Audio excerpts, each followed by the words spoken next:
Ladies and gentlemen, you are now listening to Rick Wanda Radio.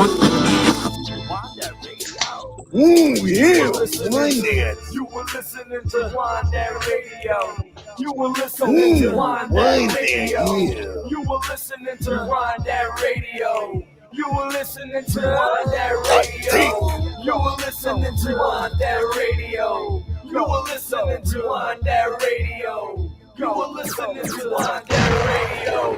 You were listening to Wanda Radio. Yo. We got a lot of fun tonight, fellas. Introducing first, from parts unknown, currently living in the state of Connecticut, we have Matty Ice. Matty OC, yeah. Yeah, buddy. And in this how we doing? And in this corner, coming in from upstate New York, Johnny Balls, yeah, dig it. What's up, dudes? What's up, dudes? And of course, I am the producer slash cigar smoking asshole. Sicky Nicks. Jack That was of all smooth. trades, our fearless leader, yes, sir. Good. So today's episode is gonna be wild.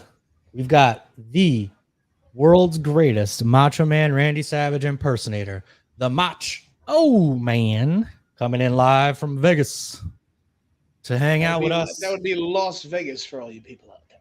The city of sin. Las Vegas. Las Vegas. The city of sin.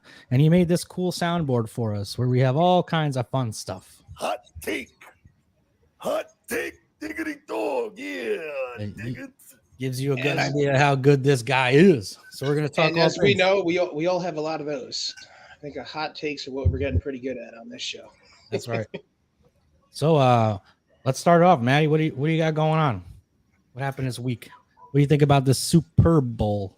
I mean, that's really the only thing I've been focused on for the past week or so. Just waiting for this game to get in, looking at some bets, seeing where I want to put my money.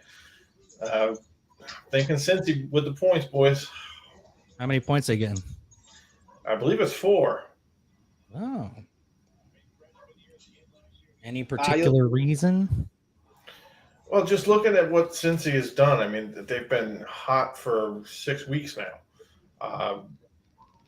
The one cause for concern is obviously Jalen Ramsey on the other side, but he didn't look so good getting burned by Mike Evans last week. Interesting. What do you think, Johnny? Actually, I have to agree with Matt. I haven't got actual game picks down yet. I've been more focusing on other prop bets. The line changes from what I've seen between. Actually, I've seen it as high as a 4.5 and as low as 3.5. Actually, still Bengals getting points. I think at this point, you have to roll with that. Yes, the Rams defense is pretty good. They have a great defensive line. Obviously, a couple Hall of Famers or potential Hall of Famers on there, and Joe Burrow is known to get sacked a lot. However, I mean, yes, last year he did take that L and got the ACL down. But I mean, 2 or 3 weeks ago at this point, he was sacked 9 times. Still got up every single time, won that game. I think he's proven at LSU, and now that he's a tough dude. I like his swagger. I like what he can create. I like that his team believes in him. So, I mean, if we're going to go straight game bets, I haven't got my official stuff down yet. But if Bengals are continue still getting points, I'm not sure how you can't take them. I will say, if the Bengals are going to pull out, you're going to have to see a lot of Joe Mixon, because that Rams pass rush is going to be coming for him, and with that offensive line, they're going to get through. You got to have a steady dose of Mixon to hold them back a little bit. I think you're right with that. Again, if we want to talk about prop bets and stuff like that, what's been working out for me pretty well in the playoffs so far, coming off the Bengals side, is Mixon receiving. I've been going with him at least 25 plus every game, involved in a parlay, obviously, but that seems to hit. That has to be what they do. I'd say last game, I thought it was going to be more of a shootout. I hit the parlay in overtime. Joe Burrow got 250 yards just in overtime. But again, I don't think this is obviously. I really don't think this is going to be a shootout. I think it's going to be a tougher game than people think. Last game, I thought it was. Oh, we good? Yeah. Okay. Technical. Yeah. I don't think it's going to be a shootout at this point. I think it's going to be a very close game. And I think Joe Burrow. I think with points. Maybe not winning on money line, but I think getting if I see it at 4 and 4.5, I got to take that. And nothing against Matthew Stafford and the Rams, but I think they're now. If we talk about bets, just in general, before we get into this, I think we all know this where we land. Myself and Maddie actually, you got to go kickoff, no touchback. That is a guarantee. Basically, get on it. I do have 3 bets here that may not actually. I may lose a lot of money, but right there, if it goes wrong. But I have faith that it's not going to go wrong. So first kickoff, no touchback, should be pretty good there. That's a safe bet. Biggest differential between the game, 14.5 under. Like I said, I think it's going to be a tight game. So, and then will there be a 2-point conversion attempted? Hammer that. I think those are pretty good prop bets. But yeah, once you put against a team, I got to roll old Big Dick Joe himself. He's proven that, he's not scared of anybody. I like the stories coming out about him this week that, most of us that follow college ball know about him that, when he's at his first LSU practice, when he transferred from Ohio State, there was actually a fight during spring ball, which actually generally happens. Let's be honest. I've been in a couple of myself, but generally the quarterback is not allowed to get in there. The offensive lineman jump up in. He was pissed that he wasn't involved in it, so we started another one himself later in practice. That's a bad dude. I think I like that moxie. It's my kind of guy. You got to roll with Joey Burrow. Joe Chill. Let's do it and light a cigar after he wins. Let's make some money, boys. Not to mention, if it comes down to it, you got a kicker that's going to nail everything he puts his foot on. That fucking guy. Really? Except he don't kick. Oh, this dude is a dude. I told you, we talked about it last week. He's a swagger, dude. When he was just like, right. "Oh, looks like we're going to the AFC title game." Bam. Sometimes you got to call your shots and hope it works out. Yeah, and he called out again. I think he only has a couple more that to break Vinatieri's record, right, Maddie? I think a couple. He called out. Yeah.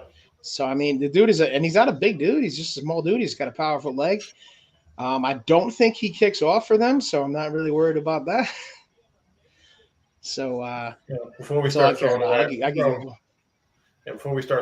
names like Vinatieri, I gotta see him kick 148 yards in a blizzard. Fucking A, dude, you're goddamn right. Now that's respect right there. Do you know why that is, Nick? Nope. That's going back to what's now known as the Tuck Rule game. Oh yeah, with the Raiders. Yeah, last drive, Vinatieri comes up there, 48 yards in a blizzard to send it to overtime. Now, shit that have ever happened. Yeah, I don't know if anybody saw the 30 for 30 that just came out on that. It's not bad. Oh, was Woods? It was. I didn't see. Was it Woodson? They were talking about it. I actually have to watch it this weekend. Yeah, it's cool. And Brady. Is it good? Yeah, I liked it a lot. Dude, 2 Hall of Famers. You got it. How can it not be good, right? I mean, now I'm not maybe the greatest at the. I'm sorry. Go ahead, Nick. No, I was gonna say no. You could finish your thought. I'll finish this. No, I was just making just a anecdote. 2 of the greatest at their position, or maybe the greatest. I mean, Woodson is why Charles Woodson. Shout out Michigan, might be the greatest cornerback / safety of all time combination. A lot of people could debate that, but I think listening to those 2 Michigan men talk to each other is going to be great, and I have to check that out this weekend. Well, I was gonna say I don't want to say the NFL is fixed or anything. But I'm not a conspiracy theorist per se, but the Patriots winning the year of 9/11, the Saints winning the year after Katrina, the Rams being at home when a Kurt Warner movie's coming out in 3 weeks. Coincidence, John? That movie's already out and it's complete dog shit. Yeah. I didn't watch it, but people I work with did. And they're like, yeah, I had to take my 8-year-old son with it. It's like, it's terrible. They cut to It's fucking Kurt Warner. Who cares? Hey, Kurt Warner's in the Hall of Fame, guy. Yeah, so what? So what, John? This guy, so what? So what, this guy? Johnny. This guy. Having fun with this. Nicky's got some hot takes. Hot take. Oh, shit. Is Macho's not in the Hall of Fame, is he? Yes, he is. He is. Yeah. Even yeah, after banging Stephanie McMahon. Yeah, a few years ago. Oh, I couldn't. I just had to. I was just doing that. I was waiting to get online to do that. Yeah. You know the rumor, right? So I believe I assume that means you are a firm believer of that conspiracy theory. No, I just wasn't going to tell you guys that I was going to drop it until I got on here because I probably would be talked out of it by Nick. No, go ahead, do it. Oh, you don't know what it is? No. Well, I mean, do you want to do it, Maddie, or want to? Yeah, so I guess the running theory. Macho Man went a long time before getting inducted into the Hall of Fame. And back in what was it, 97 or so, when Macho Man left for WCW, you see person after person coming back home, coming back to the WWE. Macho never went, never got put in the Hall of Fame. Is this kind of tied in when they benched him and they made him an announcer? Yes, he wanted to keep going. Vince only saw him on the commentary desk, so that's why he left. But the running theory is he was actually banging Stephanie McMahon. Or Vince was a little too close to her, yeah. Who was, I think, 19 at the time? Right. She wasn't underage, but I mean was a young woman. Yeah. So Vince found out and was excommunicado at that point. Because he actually divorced Elizabeth. And that's a weird, again, this is what how the wrestling business is so messed up. And I mean, dude, I don't know. I could never handle this. I'm not sure if you guys could. Yeah. But like that kind of working environments where it's like, oh, you're going to fake marry your real life wife on TV at SummerSlam here, but you guys are getting divorced literally in a month. Good luck. That was the match made in heaven, and then the match made in hell, same SummerSlam, where again, Steal the Thunder, Bret Hart versus Mr. Perfect won the Intercontinental title. But that's neither here nor there. So actually it's like, but at that time when they were appearing so happy, dude, no, they were actually getting divorced the next month. Like that's got to be tough. That's got to be a mind fuck, man. Hey, you ain't kidding. I mean, I couldn't imagine that, like having to you're faking it in front of the world. Yeah. Yeah. And that's like putting everything on Front Street in front of the entire world when you're like hating this person. But again, not that everything obviously that have come to light that this guy did was fucking good. You can't lock a person in a closet either. Well, and that's not disputed. That's like the fact. I mean, yeah. Unless that was one of their kinks or something. I love it. I love hot take. Hot take. Hot take. Diggity dog. Yeah, dig it. We're gonna have so much fun. The Motch is he's in the green room. He'll be on in about 20 minutes, I think. Nice. We'll get into that. But let's talk what else happened in the last week or so. Can we do if we're gonna stick with the wrestling thing? I don't know if I'm not from. Well, I kind of saw a little bit of the news, and Matt, usually a little up on more than me. Shane McMahon, was he fired by WWE or was he let go, or did his contract went out? Shane McMahon, like Vince's son. Yeah, he technically was not under a contract. He was just kind of doing appearances, and the backstage story is he got involved with the Royal Rumble, started doing. And what's his name, right? The rapper guy, right? Yeah, started doing some of the scripting and this calling the match. This is how you're going to go out now. You're going to go out now, and he kind of tried to get himself into the spotlight, and started calling spots for himself. And at the same time, putting down one of the better known producers. Okay. And Vince started getting ticked. See, I didn't actually hear that side of it. Yeah, I think if the Rumble had gone over better with the people that were watching it, it wouldn't have been a big deal. But people hated it. So that's why I started texting you that next morning. And then after that, I kind of did a little more research into it. And then what I heard from the Shane being released type thing, and now that Triple H, I guess, had sent some stuff in the past, is that I'm not even familiar with this guy as a rapper. I swear to God, I don't. Bad Bunny or Big Bunny? Yeah. Bad Bunny. Like he came in to the Royal Rumble, Nick, and like wrecked like 6 superstars, like eliminated them. And I guess some people said that it was Shane that had get influence on him entering and when he entered and stuff, but also that like for a rapper, like Johnny Knoxville came in, but really didn't do much. Obviously, like they never do.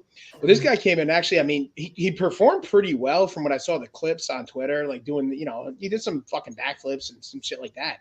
But it's like when yours is Royal Rumble, and he's not just like eliminating, say, jobbers, so to speak, which there aren't really anymore in the industry, as far as I know. Like you're not just one guy's not wrestling like, say, just Joe Blow anymore, and he's supposed to be putting him over. These are actually real people in there. So he's eliminating these guys that are actually main roster people. And I got, from what I was reading, it was that Shane actually had influence on that too, on when like Bad Bunny. See, this is what confuses me here. I don't know if you saw that stupid movie long ago with Matthew McConaughey. And Kevin Hart plays his character. He's like a treasure hunter. And Kevin Hart plays his character called either Big Bunny or Bad Bunny. And then his rapper is called Big Bunny or Bad Bunny. So now it's really fucking me up, and it's been doing it for like 3 days. So yeah, the rapper guy came in and started whooping people's ass. And I guess that was like Shane had influence on that too. That's what I was reading. But I also didn't know that he actually put himself over. Yeah. It's like I said, Vince was looking for a scapegoat. It all comes down to, when Shane left originally in 2009, probably, he just went off, started doing a cable company in China. In China, right? Okay. Yeah, I think at that point he realized the company was going to Triple H or was going to Stephanie. He was kind of out of the running. So he took himself out, started doing his own thing. And now I don't think it's going to anybody. I'm pretty sure they're going to sell this thing in the next 5 years. Well, because I remember when he came back, he was actually pretty big. Like, it popped up on my Twitter, and it's one of my, oddly enough, guilty pleasure. It's actually one of my favorite things to look at when he comes back, and it's like the Shane O'Mac things. He starts doing that stupid dance. I loved it. I watched it on Twitter. I thought it was awesome every time, that dun, dun, dun, dun, Shane O'Mac, and he does that little dance. So his first comeback, I thought was awesome.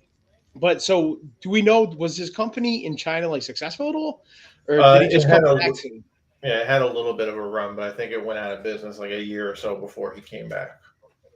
So you think that like actually it is like Triple H is going to get it, but Triple H himself said that they haven't done enough. Oh well, that's what I was going to ask you, because like kind of like to what I was just saying, like from when I was reading some of these, like Meltzer, whatever his name is there, was saying that like Triple H himself said they haven't done enough to like bring up new stars, like the stuff I sent you the other day. Dude, they brought back Goldberg. Yeah, I think they're selling within the next 5 years. Yeah, to AEW, you think? Because AEW, I mean, it's not big, but it's not a bad product. No, I think they'll sell to NBC because Vince has ties with NBC already with Ebersol. So who's going to run it? NBC owns the network now, so I think I don't know who they'll. It'll probably be this guy, Nick like Khan. The business side of it. Oh, the Khan guy? Okay. Yeah, that's probably who's going to end up running it. Now, doesn't a Khan run AEW too, or is no? Yeah, no relation. No relation? What are the odds of that? And the Khan also owns the Jaguars, correct? The father owns the Jaguars. The son owns AEW. Okay. See, there is a connection here. Okay. Yeah. I believe that's what they call having fuck you money. No, it's called Saudi Arabia money, guy. I think it's the same thing. Well, yeah. Yeah, I mean, what the fuck, right? Like, yeah, there's levels to this shit, right? Exactly. Like, you think you have money, and then there's like fuck you money, like. Yeah, so yeah, that's interesting. So again, like that was a big thing. Like I saw recently that Shane had been either released or whatever, but yeah, I guess he wasn't even out of contract. Yeah, I'll be honest. I watched the Rumble because it's the Rumble, my favorite event. Well, yeah, dude, I was this close to getting it. I was texting Nick.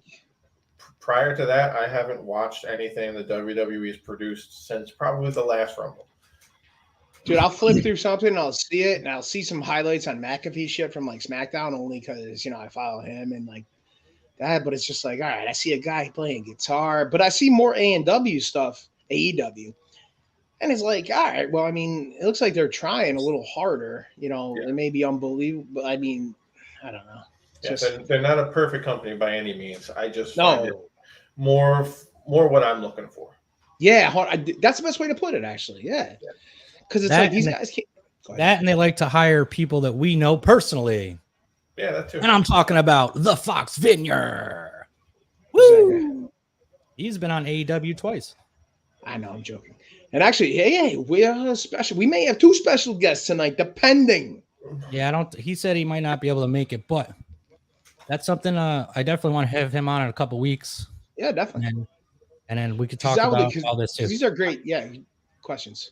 I actually think like Mach, when he comes on, he has a lot to say about it as well, because he's like us, where he's a big fan of like the 90s era and attitude era to a degree, and then it kind of fell off with like this new like last 10 years or something, and he's pretty passionate about how much he dislikes the current state of wrestling. So that'd be something we could jump on him and see what he thinks, being that Like, he's do we have to physically like jump on him? I mean, I wouldn't want to. He's a big dude. He is the Macho Man. Rewind that, yeah. Yeah, I think he's getting home from work or something, so he'll be on in a little bit, but we're gonna keep it rolling. Let's see what else we got here, boys. What else we got here? Great question. Let's go to commercial. All right. So this past weekend, you guys are. Oh, I had a question. You guys are talking about bets and stuff. What are like some of the craziest bets? I know the coin toss is a big one. But what are like some like ridiculous bets you can get into? And it doesn't necessarily have to be canned to football, but like, what are some stuff like that you can actually bet? I mean, one of the main ones. Gambler, so. Well, one of the main ones last year actually got kind of fucked up. Well, because you can bet on one of the main ones that people bet on is the length of the national anthem. Well, last year, that kind of got fucked and the odds got screwed because a dude actually stood outside the stadium in the parking lot while, I forgot who did it last year, was actually practicing and timed it. And then released it on his Instagram. So then now you had to trust, is that real? Is it? And then it's like, oh shit, that's the actual parking lot. Like he could show, but then again, it was under, I believe, again last year. So that's a big one, is national anthem over under. Again, there's people betting so much money, coin toss, that thing. Like, I mean, again, just like who comes out first. Obviously this time it should be pretty easy because the Rams are a home team. There's so much stuff, dude. Like, like it gets a little too intense and the odds are insane. So you got to like make sure you have the right thing if it's official, but there's going to be a total of $7.5 billion gambled on the Super Bowl every year. I mean, in the immortal words of Ace Ventura, of course there's bets being made. It's a Super Bowl, man. Little tone loc for you. Like, they stole the dolphin. That's right. If it's out there, you can bet on it. Like we've mentioned Pat McAfee a couple of times. He's throwing $40,000 on the coin toss. Just a 50-50. Only because he lost $30,000 on it last year. Right. So, I mean, people do that, but if you got that kind of fuck, again, this is fuck you money, right? Now, me, I only got, a couple hundred on it. I got 500 on the opening kickoff. I got, a couple hundred on, I told you, the under 14.5 total margin change. And that's just not games. That's just like during the game. I mean, some of the parlays that are out there aren't really that like big right now, unless you build them yourself, like, Cooper Kupp over 80 yards. But then there is real stuff. I mean, even at the end of the halftime show, like, is it this long? Over under this long? Like that person could be, and this is always the talk that comes along with it, is that person in on it? If they hold that note a little too longer, or if the person taking down the set at halftime just decides to move a little slower and at bet, $100,000 on it and can win just because he's like, is it under, 17 minutes? Yeah. What songs are being, all right. So for instance here, so do you know who's playing? Do you know who performing at halftime? Right. I was just going to bring that up. Like when's the last time a hip hop act was on? You know what I mean? Well, they kind of rolled the dice on that. I mean, not even, I'd say, we can't even consider that because I'd say they've been very, very conservative since Timberlake ripped off Janet's tit. Yeah. Which I wasn't mad about, dude. I'll fuck Janet Jackson. I mean, that could not have been an accident. No, it wasn't. 100% wasn't. But it totally tanked her career. I remember watching an interview with her, and she's like, "What was that? 2000, 2003, right? Yeah, something like that." But she after that, she's like, "I can't get any. No one wants to book concerts. No one wants to do anything." It actually just happened. The documentary just came out. Yeah. Oh yeah. And Justin, she has the audio of Justin Timberlake being like, "Yeah, I'm not sure what I should do. Should I say something?" And it's like, dude, you son of a bitch. Well, between her and Britney, it's like everyone in Hollywood thinks that Justin ruined their career, and them and NSYNC and everybody else. Well, you know, fuck that. I think Justin Timberlake is one of the most talented individuals in our era, and you can all suck my dick. It's just Hot take. So getting back to the parlay, I did find Balls, one. Yeah, dig it. I did find one parlay I'm a little interested in. You got Oh, what do we got? What do we got? Trey Hendrickson at least 1 sack. Joe Burrow 2+ touchdowns. Where's my phone? Okay. 1 touchdown to Jamar Chase. That's running at plus 600 right now. That's pretty good, actually. Yeah, I got a little bit in on that one. I think Mine too. I like that. Say it again. Trey Hendrickson Burrow 1 sack. two. Burrow 2+ Yeah, touchdowns. Trey one.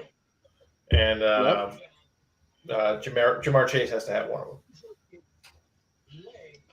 That son of a bitch Chase, man. He fucking had me wait. Well, no, actually, last week he took care. I can say last week, 2 weeks ago, he took care of it in like the second half. But 2 weeks before that, he fucking had me wait.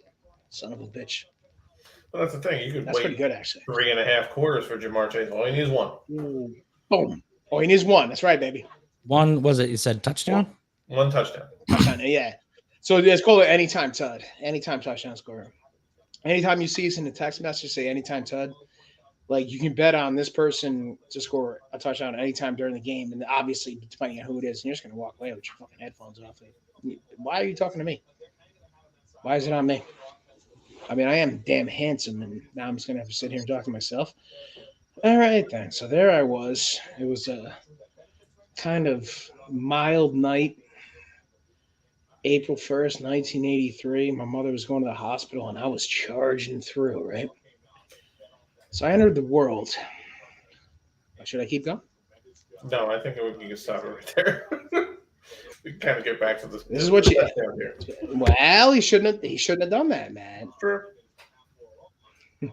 So if you had to bet anything else as far as anytime touchdowns, what are we thinking here? See, I don't know. I'm not liking the Cooper Cup. I don't know why. I think. Well, no, Cooper Cup on a slant. I think I can see happening. The biggest stage, unfortunately, I don't, because as a fucked up person as he is, and because I know he's fucked up in his head and he came from the Giants, and the Giants tried to treat him well, Odell. I do wish that guy well, but I don't see, he doesn't show up in the biggest stage all the time. So I don't see this. I think generally in the Super Bowl, you see, like from what we learned through our stuff, I would say maybe Cooper Cup. See, that's a tough one. If what's his name was playing and he says he's gonna Huzaga, he says he's gonna play, but if that's true or not, I don't know. Yeah, he's someone you'd want to look out for if he plays, but you're not going to know that until hour and a half before the game.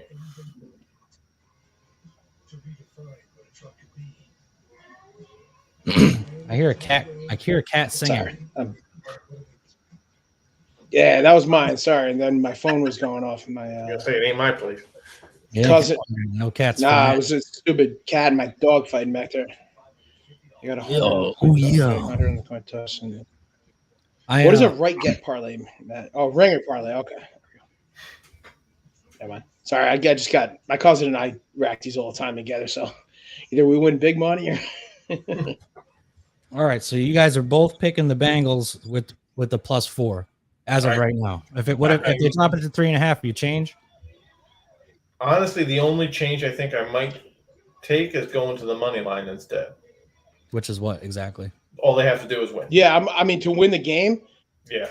Yeah, no, I'm going with Bengals the whole way. Yeah. Yeah. So I mean they're getting points, but also that means like if you can also there's the +4.5 and then there's money line or whatever line you see plus whatever, it'll change the odds. But if money line means like there's no spread involved, they're just gonna outright win the game. Which I mean that's where I'm starting to get to too, because it's gonna that I might do just obviously no parlay. Right. And just put some bigger money on that. Yeah.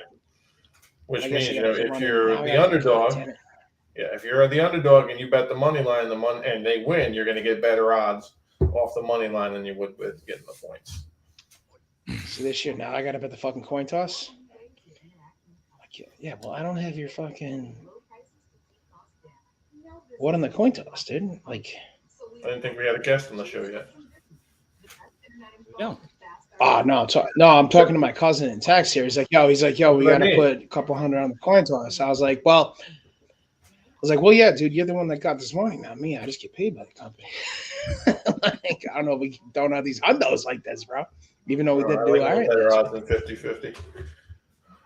Yeah. No, I like. Now what do you end there? I don't really gamble. I'll tell you what. I bet. I want to say like when I bartended back with you guys, or back where you guys live. I bet 2 games once, like Chiefs to win $50, and I lost both of them, and I never put money on another football game. Yeah, but did you understand anything about the game or what was going on, or was it just because it was your favorite team? No, it was just like some kid at work would take. He's like a little right. There's a science to what bookie. people are doing. And I was just like, yeah, they'll beat the Jets this week, $50, and then I'd lose it and I'd be like, God damn it. Well, that's usually a good bet. Yeah, I was gonna say, right? It's the fucking Jets, right? I will say one of the best. The one thing I do play Super Bowl squares because I figure it's like anybody can win it. And actually, when I worked at that bar, they hired this new manager from Ireland, and he was such an asshole that he actually told the owner that I wanted to take a leave of absence, and then he told me that I was fired. So I, bought 2 squares. So I was out of work for like a month, and I wound up winning like the final of the Super Bowl pool, and it was like $1,500, and I didn't tip him. Nice. Yeah, and then he got fired, and I got hired back. So it kind of all worked out. Yeah, what do you Why would you tip on that to begin with? You're supposed to tip on squares. Why? How much was it? I don't know. No, actually, yeah, no. From what I've been told, and what I do is, yeah, I mean, depending on the amount of the square, you're supposed to tip out like 10%. I mean, that's how it depends on if it's a charity doing it, if it's friends. I mean, some people think that like. Go ahead. I was gonna say the conversation that I've had like with some of the people on my Facebook that are running squares, because people ask like, are we supposed to tip? What do we do? And then, people are saying, generally you tip whatever you win, you tip 10% because whoever's running it is spending all their time collecting money and organizing it and all that shit. I drew graphs in grade school, never got fucking paid for it. I love this. Matty O.C., yeah. Right. I guess it's a different thing down here because we don't have sports betting. No, I mean, dude, actually, the local shit that was going on in Watervliet for years when we were growing up that our parents were in, yeah, you're supposed to go back to that bar and tip them, supposedly, from what I know.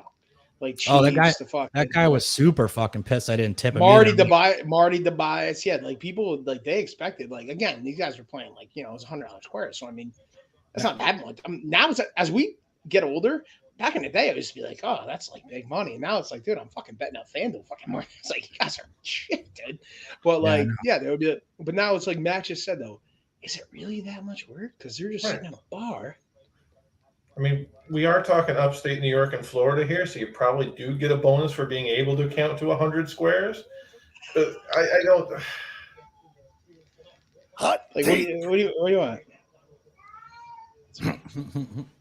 Yeah, I don't know. I don't think this one's actually ran out of a bar though. It's like someone's actually. I feel like it's easier now though because people just Venmo you shit now. It's not like you got to go knock on the doors for the money. 100% breaking people's legs to get your vig in. Hey, I was. All right. You watching all your mafia movies, bro?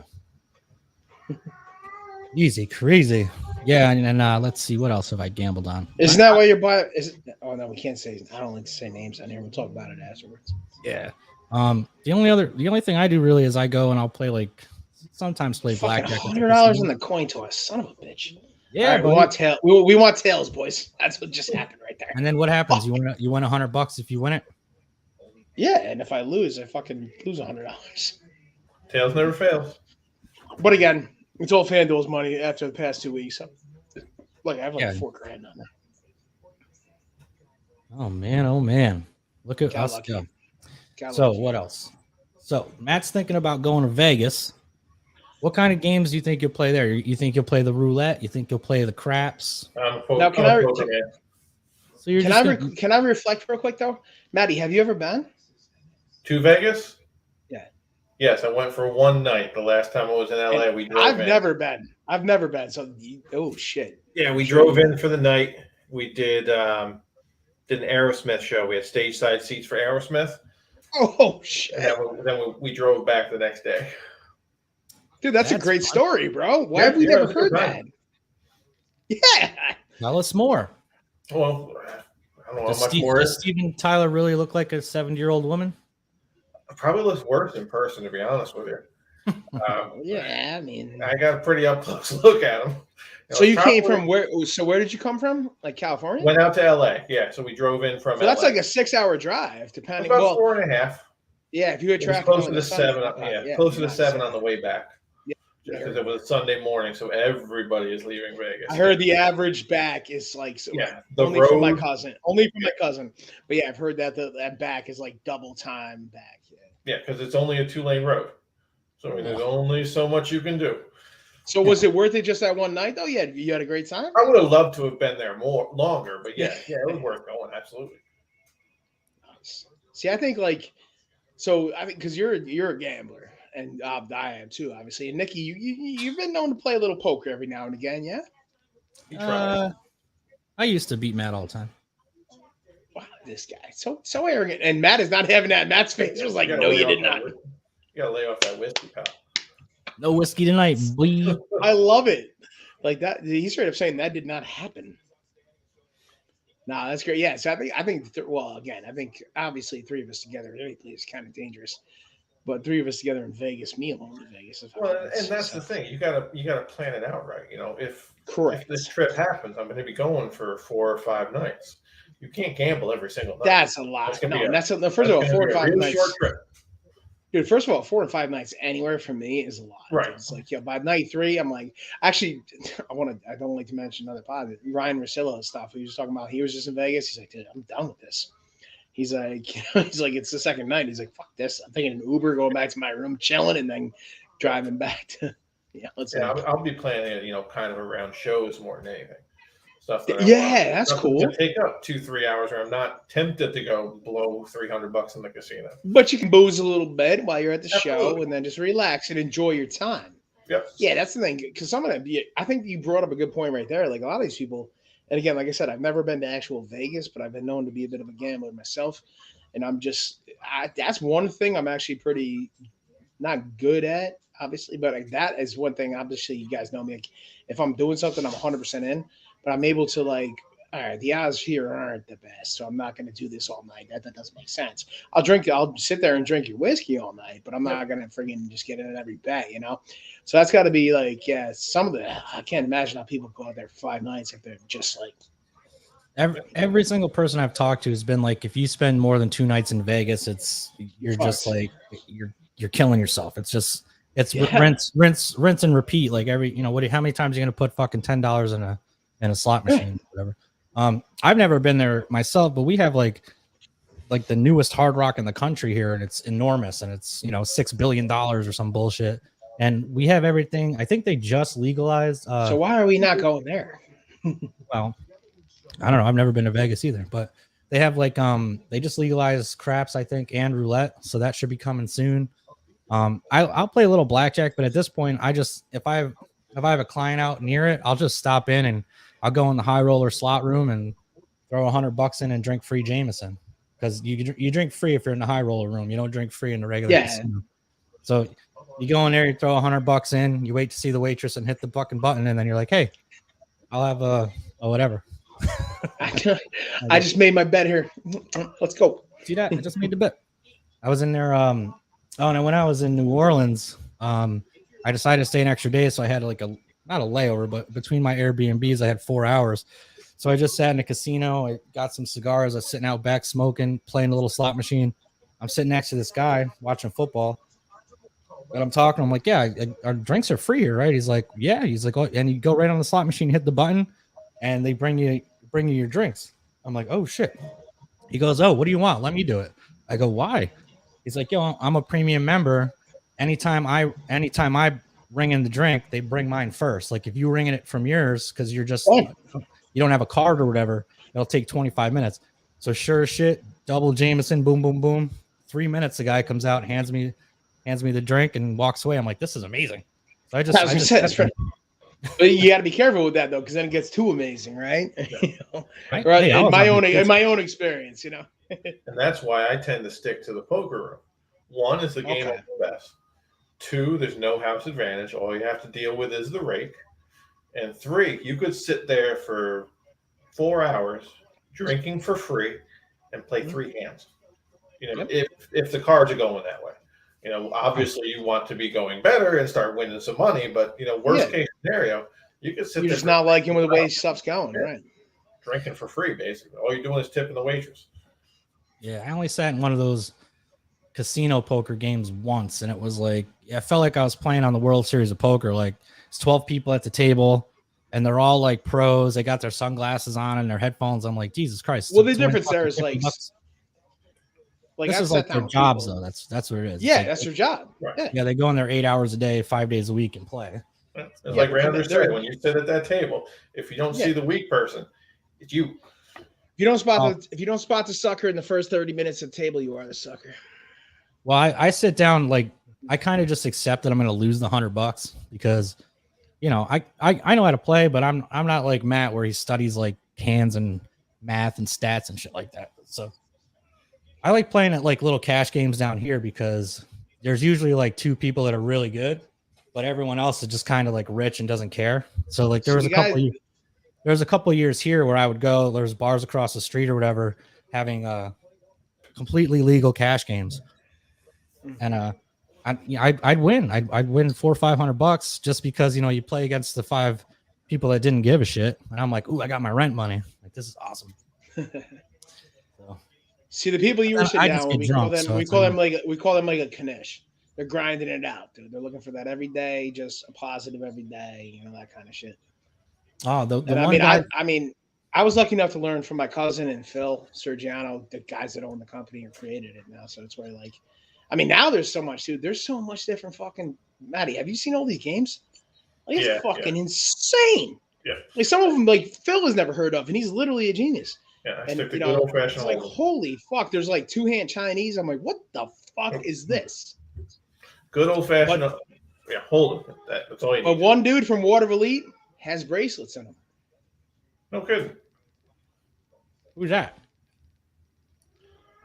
Oh God, why am I blank? I'm blanking on their name. The fucking kid that his family owns Ted's. Oh God, why am I blanking on right now? Yeah. Oh, dude. Yeah. God, I'm blanking on. I'm so mad at myself. The younger kid that married Chucky's sister. Nah, the fatter son. Oh man, I said that aloud on the podcast. No. Yeah, because really, I know the whole city of Water of Elite listens to this. He's not in Water of Elite. He's in Vegas. Like this dude's like a power player. Oh, that's crazy. Oh man. All right, ETA 5 minutes for the Motch. Oh nice. Yeah, no. So if I went to Vegas, I probably just want to do like dorky shit, like. Well, that's a mess. Not dorky, but like he's like, yeah, he's like, like shows I'd be more concerned about. You hit Fremont Street, you go to any bar playing live music, and you're good to go. Fair enough. I'm down with that. But I kind of like staying on a plane less than 3 hours, so I'll do I'll go to Austin or Nashville if I want to see live music. Going to Nashville this weekend actually to go and see a bunch of live music. Go get some stuff from that Doc Holiday's bar that I sent Johnny. Didn't I send you something? I thought I did. T-shirt. I did not get a T-shirt. I have the little bobblehead guy. Oh, okay. And then books. Oh yeah, books. No, there's a bar right off of Broadway in Nashville called Doc Holiday's, and it's like themed after Tombstone, the movie. So like they have T-shirts and stuff with like his silhouette, and I'm your Huckleberry. It's a really dirty, dingy little bar. Like, I think there's maybe 7 seats at the first bar, and then there's like a really dangerous spiral staircase that has like 7 seats at a bar up there. And it's just like you sit there and there's like 3 people playing guitar. It's dope. Drinking beers all day. I would work there. That'd be the jam. Mm-hmm. So Shawn Deep is his name. If you want to Google it real quick, Shawn Deep. Yeah, dude, he's right from Troy, Water of Elite. Yeah, he's a bigger fella. Yeah, like he's got like 5 bracelets. Oh shit. Yeah, big time. I hope this episode doesn't get taken down because Matt's running that old WWF footage. It's small enough. Or that shirt you guys are wearing. Last I checked, those are like copyrighted. No, you can't shut you down for shirts, man. Are you sure? I mean, there's somebody I know using like certain copyrighted stuff to just make like things and sell them. I don't think that's possible. No. Or Are you talking about me? you, I don't Brennan Schaub, whoever. You Mm-mm. can't just put up a giant San Antonio Spurs symbol, sir. Well, that's true. All right. But So, what are you gonna do, right? what are you gonna do, brother? Hot take, diggity dog. Yeah. Yeah. Dig it. Very excited for him to get on here. He just got out of work, so he's moving as fast as he can. Now I gotta ask, is it like, well, he can't work in character all the time, right? You can ask him. What the hell does he do for work? I think that's what he does for work. I think he goes around and does weddings and all kinds of shit. So when you get married, he's clearly going to be at your wedding. I think that would. Well, yeah, I might as well. Judging by some messages I got, I mean that's coming soon. So I mean, yeah, of course, yeah, I'm going to get married. Pretty soon. I haven't found the correct, the right Brazilian yet with the right amount of money. But I'm open to Argentina and maybe even Peru. I like Peruvians too. So, actually, show me the money. Oh, Brazilians will fight you. Yeah, with my luck, I'd marry into like a jiu-jitsu family and I get murdered at some point. Oh no, not even jiu-jitsu style, but I've just seen some of this. Like, ooh, they're fierce. So like Italians, Puerto Ricans, they're kind of like, yeah, you got it's awesome. Don't get me wrong. I love it. It's like, it's cool. It's hot as hell, but that's intense. It's like I never want to cross you, and I'm far bigger than you. I wouldn't want to cross you either, or them. I'm a very nice fella. I have nothing but love and respect for everyone. I saw Aerosmith in Boston once. Hometown advantage. The Dropkick Murphys opened for him. This was like, I don't know, 2006 maybe, 2007. What's that? Dropkick Murphys. Yeah, the actually part of my tattoo on my forearm is the label of the Dropkick Murphys CD. Oh, cool. And then at the top is actually the song I sent you fuckers last week after the show in Gaelic that says "Till the End." Till the end. Yeah, they opened up like France stands by me again. They had they opened up for Aerosmith and had the Boston College Marching Band come out and do shipping out to Boston. Oh yeah, we've got someone to add to the stream. Oh, there I am, man. Just like me, yeah. Digging the shirt right there. You know which guy I'm talking about. Yo, Motch, there's got to be two of them, right? Yeah. What's up, guys? What's going on? How we doing? Yeah, man. Testing out my new microphone. All right. Sounds pretty good. Yeah, it's a fake microphone. It's actually a dog toy. You like that? Yeah, I like the honesty, Motch. I like the honesty. Check it out. I look professional like you guys, right? Look. These ain't doing nothing. These are what I wear to the gym when I work out. Motch, welcome. I could actually hear you better now. Welcome. No, good to see you, sir. Good to see you. All right. Good to see you guys. Thank you for coming on, sir. Thank you for coming on. No problem, man. No problem. Thanks for having me. I'm always happy to do my thing. You know what I'm saying? Hell yeah. So I finished our project we were working on, Motch. Check this out. Ready? Sicky Nicks. Oh yeah, rewind that. Hot take, diggity dog. Yeah, diggity dog. I got a whole soundboard with cool, you, man. We really appreciate it. So sounds good, man. Let's jump into it. The guys want to talk about all kinds of things. We want to talk about like some old actual Macho Man history. We want to talk about how you got into the business, your story. So right. I think Maddie's got some questions. Why don't you hit him up? Yeah, I mean, I'm kind of interested to hear how you got into this whole thing. Was coming in right when you said that. How did I get into doing the Motch thing? Yeah. Well, it was funny because I've been able to do impressions ever since I was little. You know, if I watched enough of something and I enjoyed it, it kind of like stuck into my brain, and I was able to just mimic it. You know what I mean? So Macho Man, of course, was one of my favorites, if not the favorite. So you know, it wasn't like I tried to get an impression going of him. It was just like, I don't know, from watching, I guess the way I watch things is very detailed. And so I just started to pick up all the mannerisms and all the pronunciation and the, you know, it just kind of like came natural almost. And that's just, you know, that's with other impressions too. But the funny thing is, you know, I was able to do this voice before I even had a voice of my own. You know what I mean? Like before I even went through puberty and had a man's voice, I was still able to manipulate my voice and do this voice. But the way that it happened on a you know, professional level, doing this as a way to basically call myself an impersonator,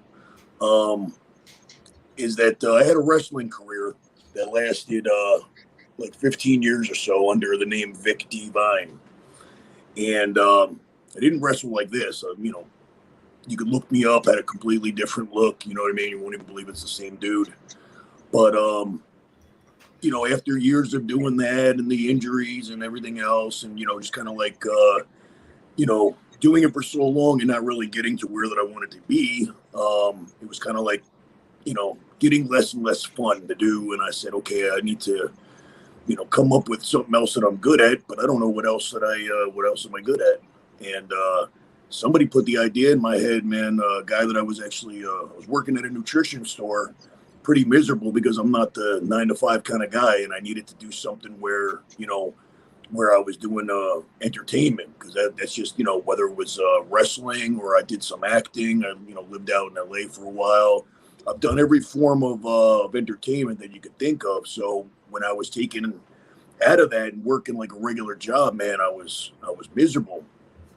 And you know, my boss, he was a wrestling fan, and so like he you know, he thought my impression was so spot on, and it was him, man. He goes, you know, dude, why are you not doing that to you know, make money? You know what I mean? Like I would just, you know, I dressed as Macho Man for Halloween. You know what I mean? I won some Halloween contests and made my own costume, you know, out of whatever.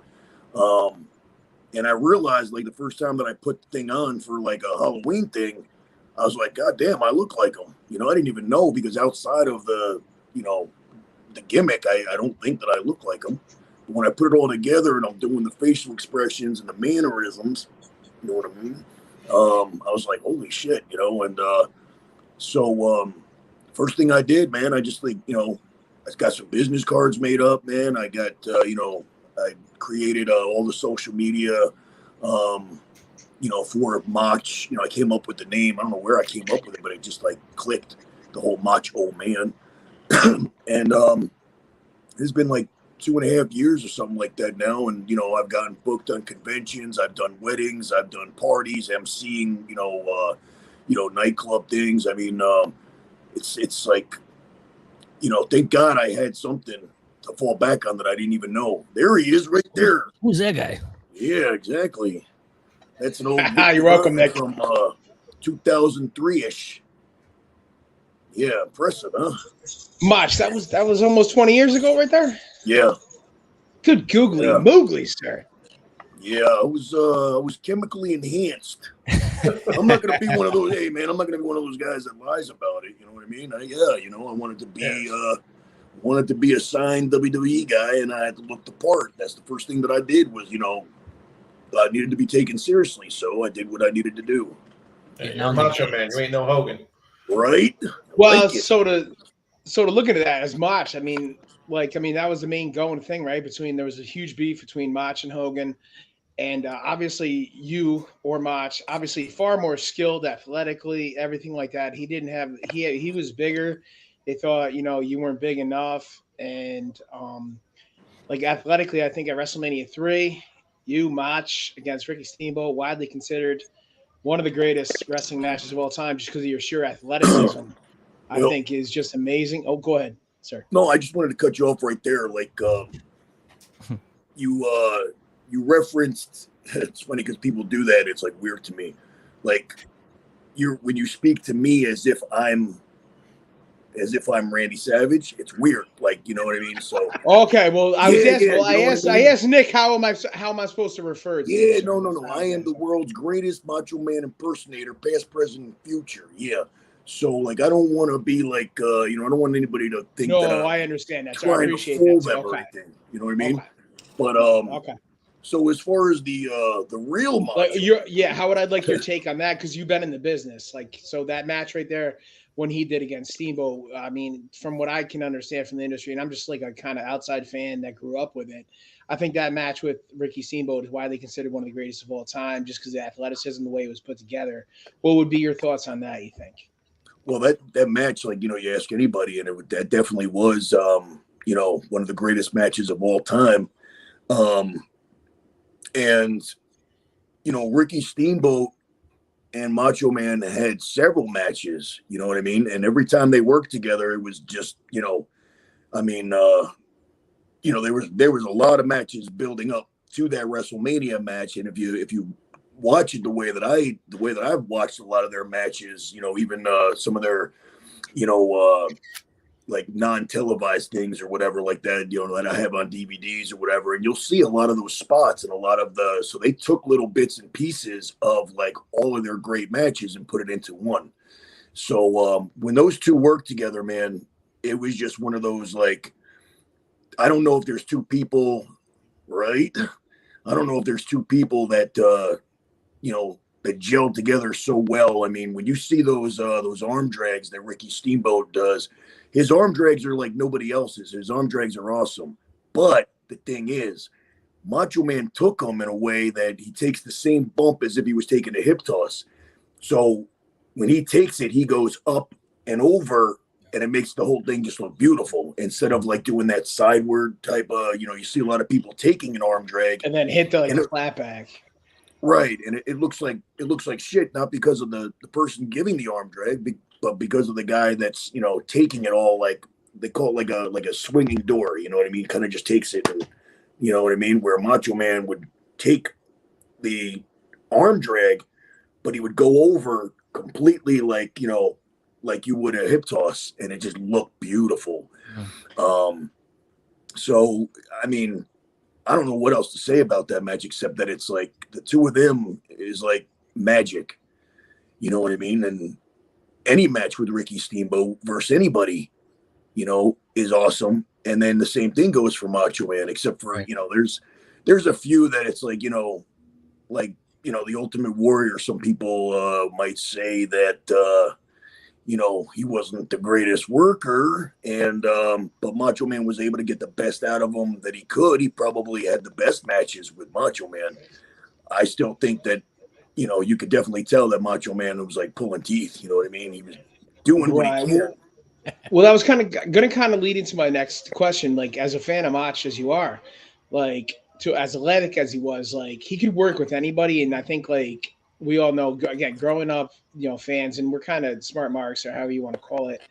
Like, you could tell, like, some of these guys are just big, stiff, and they can't do it. So, I mean, do you think it was like hard for them to like be on top of the industry and then be maybe paired with people just because they were that huge, or they had the stature, but they didn't have the ability to do the things that you think, again, Macho Man could, maybe Bret the Hitman Hart, Shawn Michaels to an extent, like all these guys, athletic guys, again, Macho Man, Ricky Steamboat, and it's like, but because they were gargantuan, that they were like put over more, almost, so to speak, or, because unless you had like that, unless you had that mystique, or like say a storyline like Jake the Snake Roberts, there, like where he was a great wrestler, but also kind of could do, he had this mystique about him with the storyline.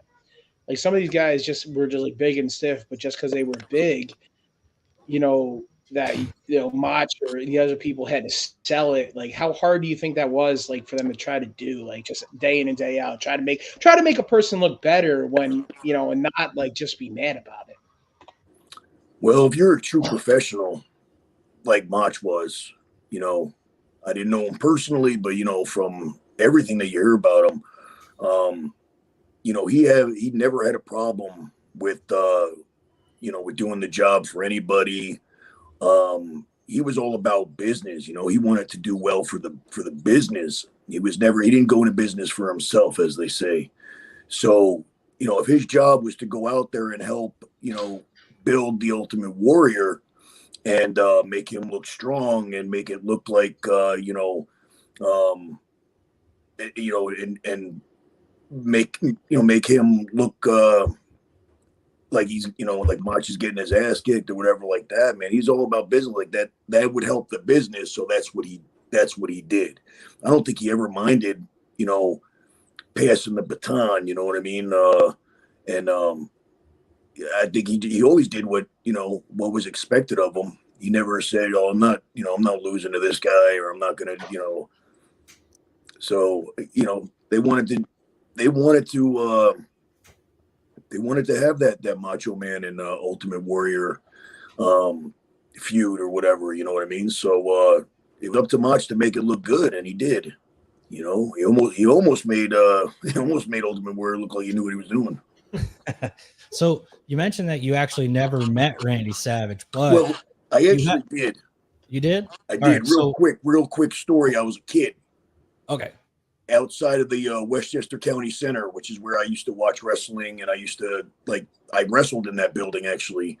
But so that building is like my Madison Square Garden because I'm from Westchester, New York. So anyway, cool. I used to go there all the time. WWE would only come there like once a year, and they didn't have like security like they do now. The guys would just roll up in their rental cars and go right into the building. And make a long story short, Macho Man asked, there's a bunch of kids outside. He said, anybody have any gum? So of course, I do, and from that day on, I always carried gum with me. It's like, I don't know. That's awesome.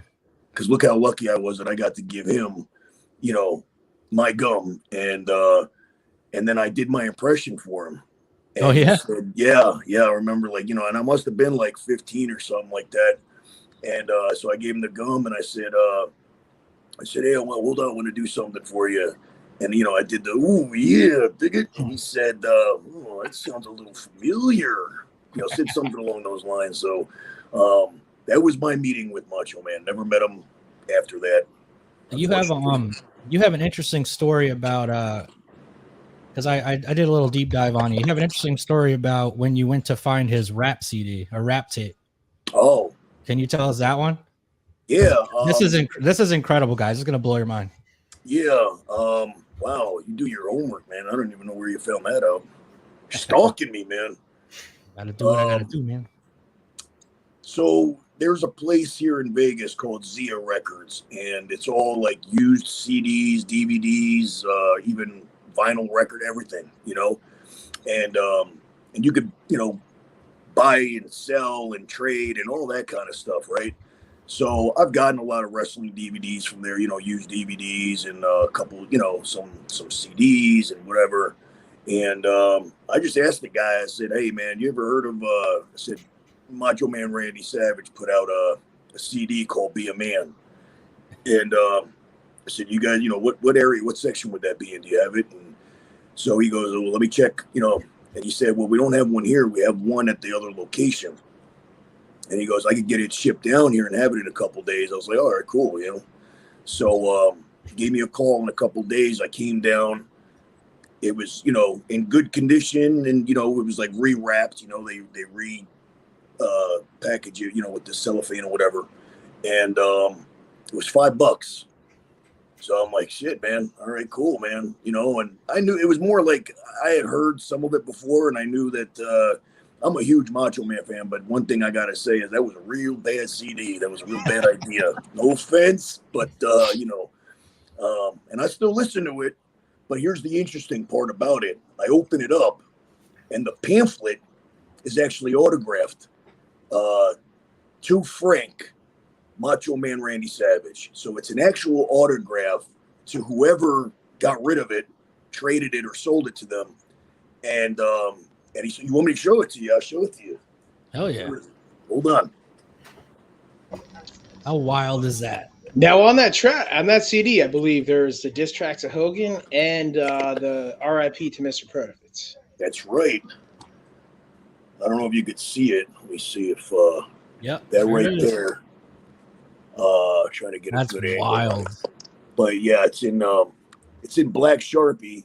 I don't know if you can. It's hard for you to see it, but oh no, yeah, we got it. That's hold it up. Yeah. That's intense. That's a hell of a front of it. Here, hold it up one more time. I put you on full screen here. There we go. That's awesome. It says to Frank Macho Man. And when you look at his autograph, you know, his signature, and compare it to anything else that's his signature, it is exactly the same. And, you know, if it was fake, it wouldn't be in Zia Records for $5. Somebody would have faked it to try to make money. You know what I mean? And Frank is probably still looking for that. I swear to God, he regrets that decision. Yeah, Frank's pissed off at his mom for selling all his shit when he went to college. So, you know, being that I'm not a huge fan of the CD itself, and I've heard it a million times already, and being that it's not autographed to me, I actually looked online to see like if anybody else had one of these, you know, autographed, and they go for like $500. I don't know if anybody sold them for that, but I'll be honest with you, if I could sell this for $500, I would, only because if it's not autographed to me, all it is to me is a signature. You know what I mean? There's a signature on here that's like, you know, printed on, there's a poster, you know, I think on the other side of that, and it has his signature, but it's like, you know, it came with it like that. So in other words, it's not an autograph to me. It's just his name to me. You know what I mean? Right.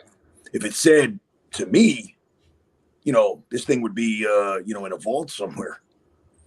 But that's the story, man. I couldn't believe it. I opened that up and I'm looking and I'm like, you know, because like I said, there is another picture in here. I don't want to unfold it because it's getting kind of like tearing a little bit. So if I keep messing with it, it might tear.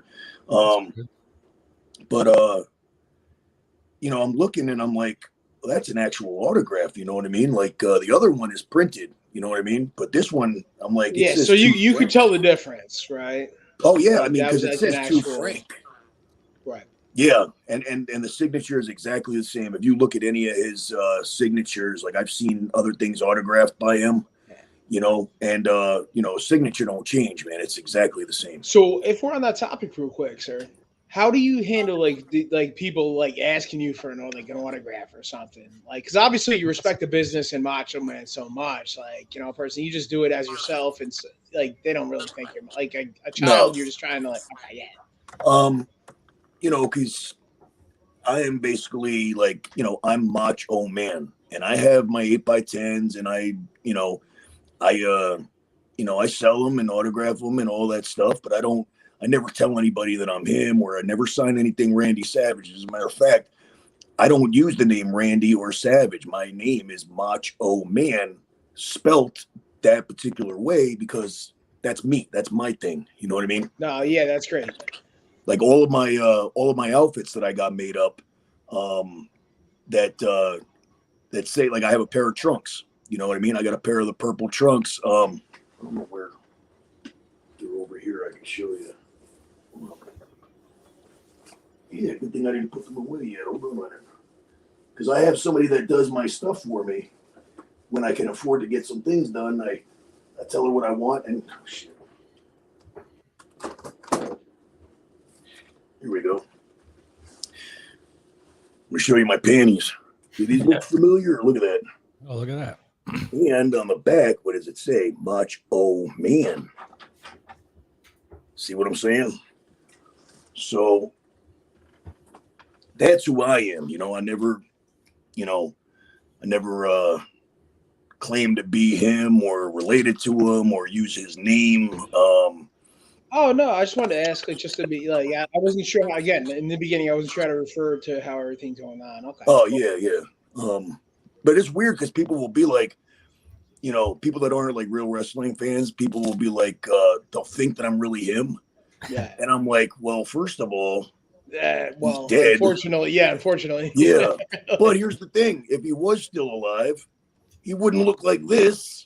Because time didn't stop, you know. You saw what he looked like. Right. Let's be honest. Away. Yeah. You know what I mean? So if I don't dye my beard, I got that look going on too. Well, to be fair, let's just do a comparison. Ready? This is the original. Oh yeah, this is great. And this you nailed this. Wow. Yeah. He sent me that earlier. I was like, dude, you fucking nailed it, dude. That's pretty cool, man. I never saw him like side by side like that, but yeah, that's great, dude. Yeah, that's cool, man. That's kind of freaky, you know. Even I'm looking at it, and I'm like, holy shit, you know, maybe I do look like him. Now, Mach, as you were kind of honing in the impression, you were studying. Were you sticking mostly to promos at that point? Were you watching matches to pick up the mannerisms too? Everything, man. It was like I wasn't watching, to perfect. And sorry, the dog's gonna bark. That's all right. He agrees. I would just watch as a fan, and then like automatically somehow I just end up being able to do mannerisms. I could do other impressions for you, just from watching.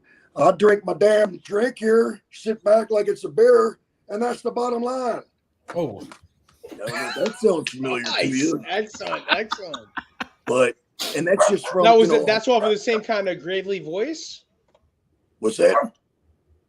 Was that Stone Cold, like, as you switched to that, was that just off because you could pull off that gravely voice, or just? No, I could do all kinds of voices, man. Like, yeah, a lot of impressions. Hey, sorry, man. I don't know. Every time that I do a podcast or anything like that, for some reason, it's like the kids that play outside must know that I'm doing it, and they make noise, and then the dogs go nuts. So I apologize for any barking. That's right. We get it a lot from all our dogs too. So. Yeah. All right. So like I said, if I watch something and listen to something enough, it just like I just pick it up, man. So I've done things in the ring before, not like full matches because now I'm all like injured and stuff. But as Motch, just doing his mannerisms in the ring. No elbows off the top rope or nothing like that, but his punches, just the way he moves around the ring, I can do that just because it just comes natural because I've watched it so much. I never sat in front of a TV or listen to promos and went, okay, wait, I got to tweak my voice a little bit this way, or, when he does this, he does it this way. No, I see it, and then I'm just able to, it's like the only talent that I have, you know what I mean? So it's like, good talent, though. If you want to see some of my impressions, later on or whatever like that, I did a video and I put it up on YouTube, and it's like from a few years back. It was actually an audition for, they were supposed to be doing a remake of In Living Color, the sketch comedy show. Personal faves to all of us. Hated it. Yeah, and it was basically, the Wayans brothers were gonna basically revamp, get a whole new cast, and they were looking for people that could, do comedy and audition, impressions, this and that. So that's what that was. Is that I did all of my impressions, and if you go on YouTube and put in Vic D Vine, spelt VICD .VINE, I believe it's Vic Divine impressions and impersonations or something like that. Come on in. I have an idea. Wild. Let's watch it. What do you think? See them all? Oh, I'm gonna do it. I mean, do you want to put it on right now? I mean, are you cool with that? Let's skip around it. Yeah, let's just. If you're proud of your work, let's do it. You'll get a kick out of it, man. I guarantee I will. You'll see me in a lot of different. Great. We can play this. Here we go. Yep. Okay, let's play it. Oh wow! Of course, the first one is Macho Man.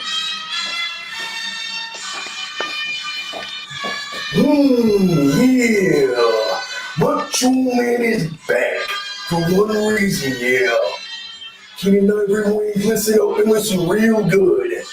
God told me He's granted me one opportunity to come back to Earth. And if I get a part on In Living Color, I'll get to stay, yeah.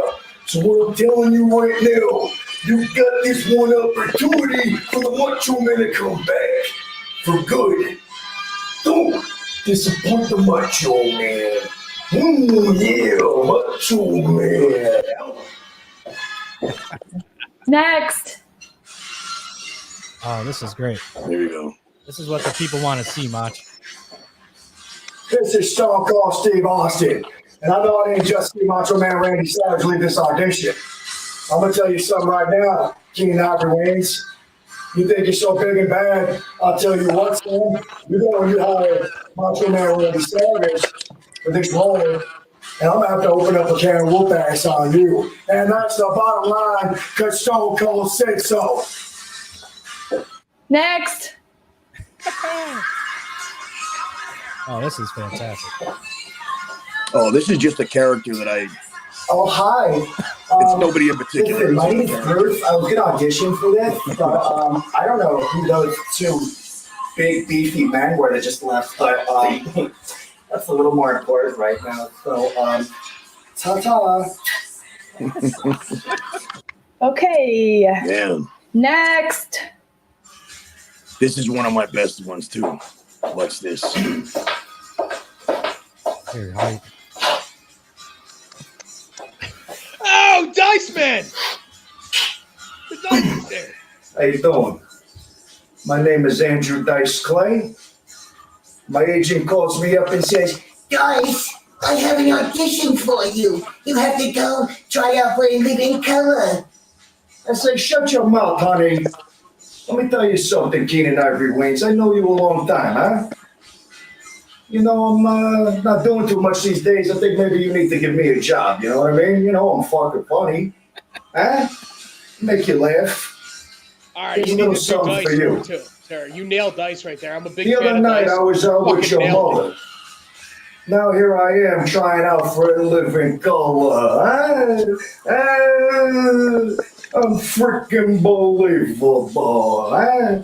Dice Man still got it? Call me. This is Next.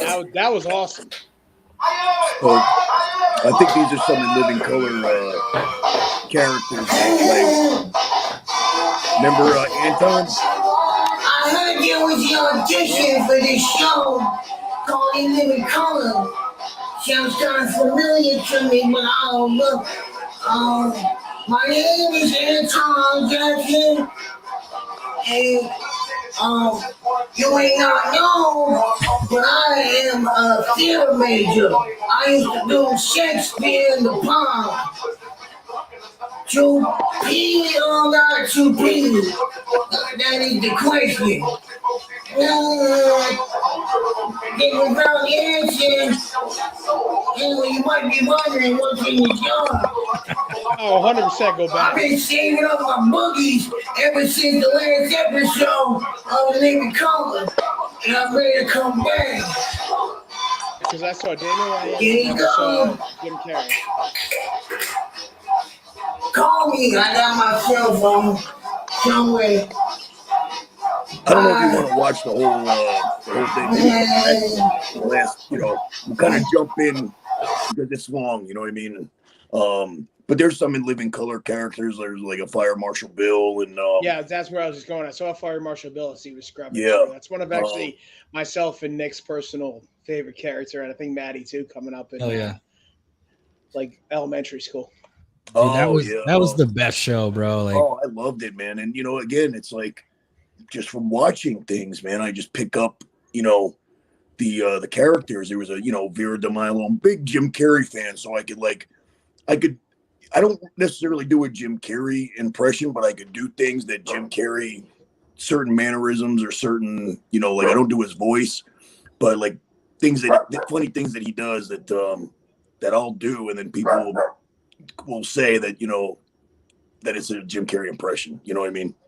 So you found that you got this talent early on in life. Now you're actually from New York, right? Correct? You said? Right. So you're from downstate? Like the three of us, we're from what some people call upstate. We're from the capital region. All three of us are actually originally from around Albany, the state capital. Okay. Well, I'm from Westchester, so I'm not down in from the city. Westchester. Yeah, I'm like in between. You're just above you it. guys. Yeah. Right. You guys are like we're right in the middle, kind of. Yeah, like right. People refer to where I'm from. People will say that's what I was going to ask you. I was like, because I went to college with people. It depends, like what's upstate, what's right. not, what's right. I mean, I'm like I'm actually closer to where I was from. I could be in the Bronx in 20 minutes. You know what I mean? Oh, wow. Where I lived. You know what I mean? So I'm closer to to Manhattan than I am to Albany. Albany would be a 6-hour drive or more. I know from Westchester to Buffalo is 6 hours. Right.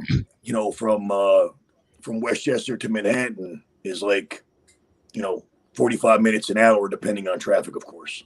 Right. Yeah, we're a 2-hour straight shot from the city, right up 87. Oh, okay. Yeah, I know. Pretty I've close. been to Albany before. Yeah.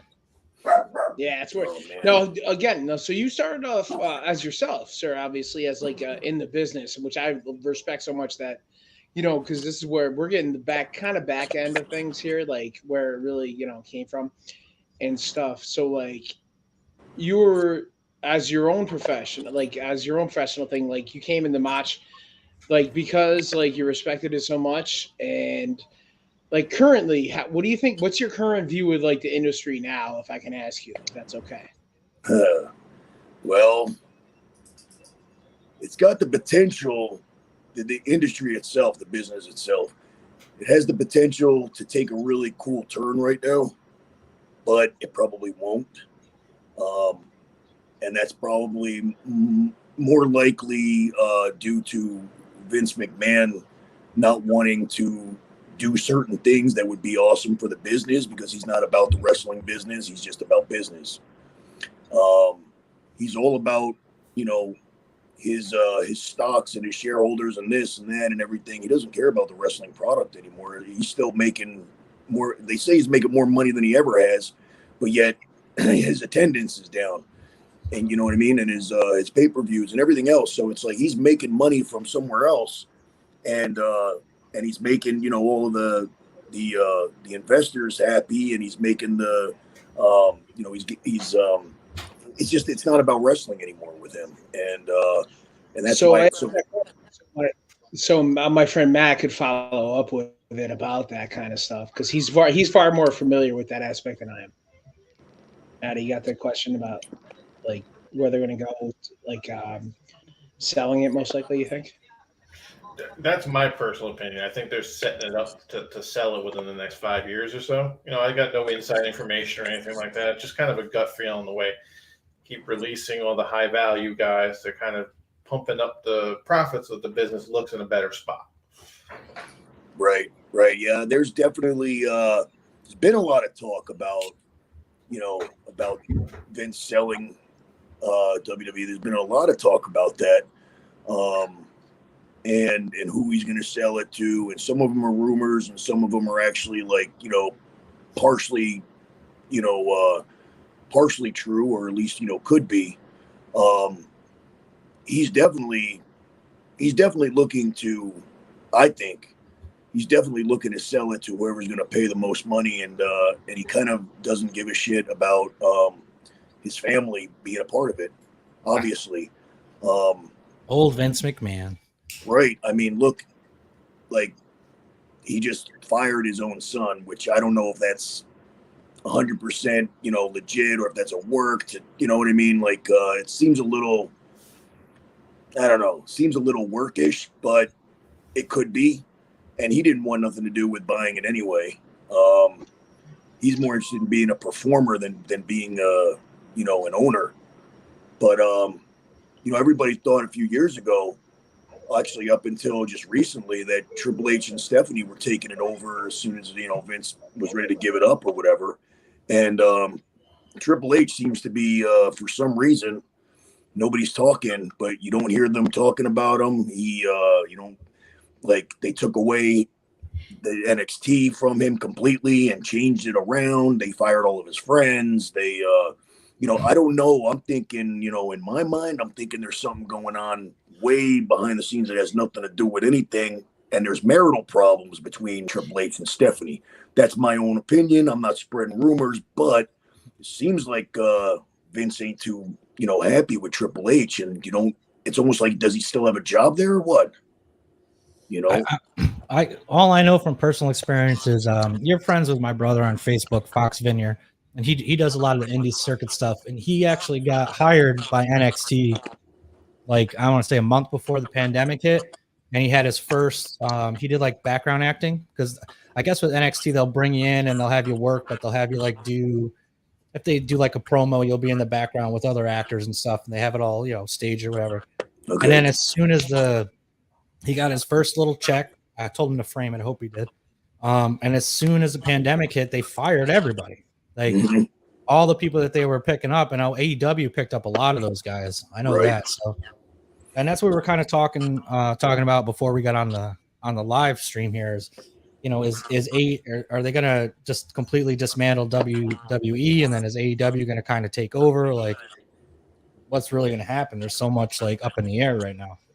Well, because in the I can say right now in the beginning, like before the in our little pre-stream here, as Nick was just saying, what you just said, that's exactly what Matt said, and that's why I kind of connected you guys together in that conversation. Is that like he doesn't think, and Matt, if I'm wrong, please hop in.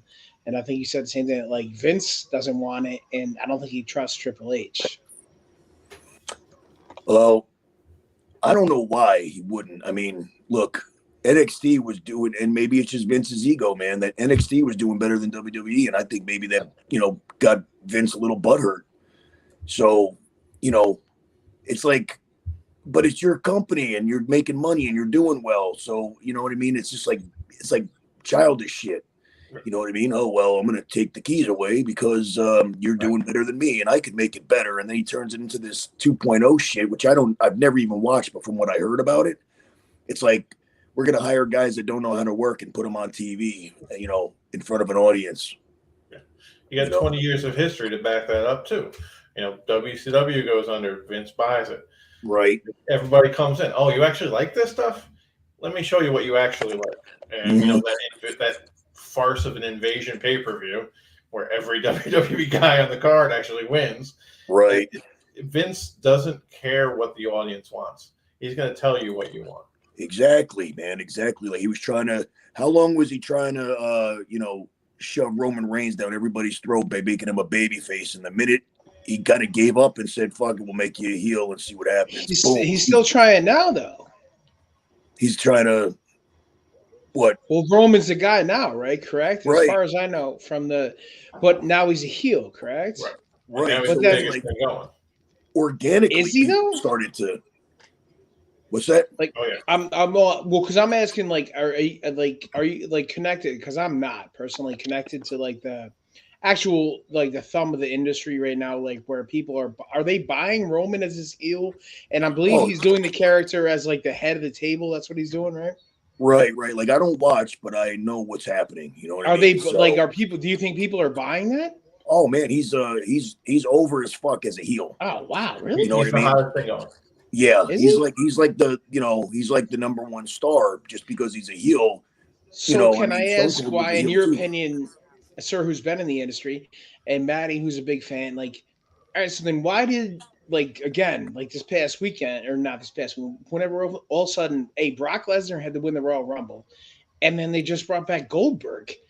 Not for nothing. I mean, I'm not trying to disrespect the industry because, I mean, I love wrestling, but, dude, that's getting a little stale a little bit.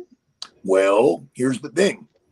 When these guys that they're hiring could put asses in seats the way that Goldberg and the way that Bobby Lashley and Brock Lesnar and all these guys, which, by the way, most of them are OVW guys that were trained by Rip Rogers, just to throw that out there. That shout out to OVW, Rick Rogers. Right. I was a student of Rip Rogers. I was down at OVW 2005 to 2007. And those guys went up like right before I did. And my point is that when Rip was training guys, he created superstars, and every single one of those guys became a big name, so big that even today, 15, 20 years, whatever, they're still main eventing the pay-per-view cards. And the reason why is because show me one guy that could main event a pay-per-view and put asses in seats. You can't. Who are you going to get? You're going to get freaking Sami Zayn? The guy looks like a homeless, I'm just saying, like, if you don't look like a star and I'm a big, about looking like a star, and that's the first thing you notice, man. You know what I mean? So, well, that's kind of where I was going with it. So did they not? Well, I'm saying, so is it the company's fault because they haven't cultivated these stars. Like they Well, kind of there's a couple things. Yes, they're doing a terrible job building stars, but on the other hand, they're not going at when it comes. Though all these big guys come back from January to March, they're not trying to get the people that watch WWE every single week. They're looking for the guys like you that are going to see the name and say, "Hey, maybe I should watch this," with hopes of bringing in those viewers, which brings in the ad revenue, which is the only thing he cares about right now. Brings in the ratings when they show up on the free TV. I think this guy knows what he's talking about. Absolutely, man. Don't let the looks fool you. He's a lot smarter than he looks. Well, he's smart with the wardrobe. I could see that already. That's right. And I don't know if you caught the background of his TV there, sir. You might want to check that out. Oh, that's right. Look at that. He's running highlights back there. He's gonna get this whole episode pulled from YouTube. Yeah, we're like, dude, I don't know if you can do that. If they, my personal opinion, if they keep bringing these old heads back, they're gonna just have to put a ring in a nursing home and have them play pinochle or something, because Goldberg's fucking pushing 60, isn't he? Yeah, and I don't, I'm not a Goldberg fan, so I'm not. I understand why they bring him back. You know what I mean? Because he is popular and he does put asses in seats. My thing is he comes back somebody, he comes back, he's gone, and then it's it's WrestleMania time, and I'm gonna go challenge whoever's got the belt, and then and then they'll put the belt on him, and it's fuck, are you serious? You know what I mean? It's So can I ask a question? Maddie, you were kind of just relating it to that. So it's almost like people that kind of watched it in the late 90s and early 2000s, maybe. So now, as soon as because we do have the benefit of the internet now and Twitter and things like that. So how this got back out, that honestly, if Twitter wasn't around, Instagram wasn't around, nobody knows Goldberg's back, right? But I'm getting texts again. I sent it to you guys. I'm like, this is stale to me. That's what I sent out. But people are sending me stuff from people we went to high school with and college with. It's that's gold. Again, I don't want to again, McAfee's one of my favorite podcasts, but he had to sell it as a commentator. Oh my God, that's Goldberg's music. And you hear that dong, dong, dong. And then the fucking steam comes up, and it brings some people back to 1999. And all of a sudden, they're going to buy that fucking WrestleMania. Like you were saying, Maddie, obviously that's a business side of it.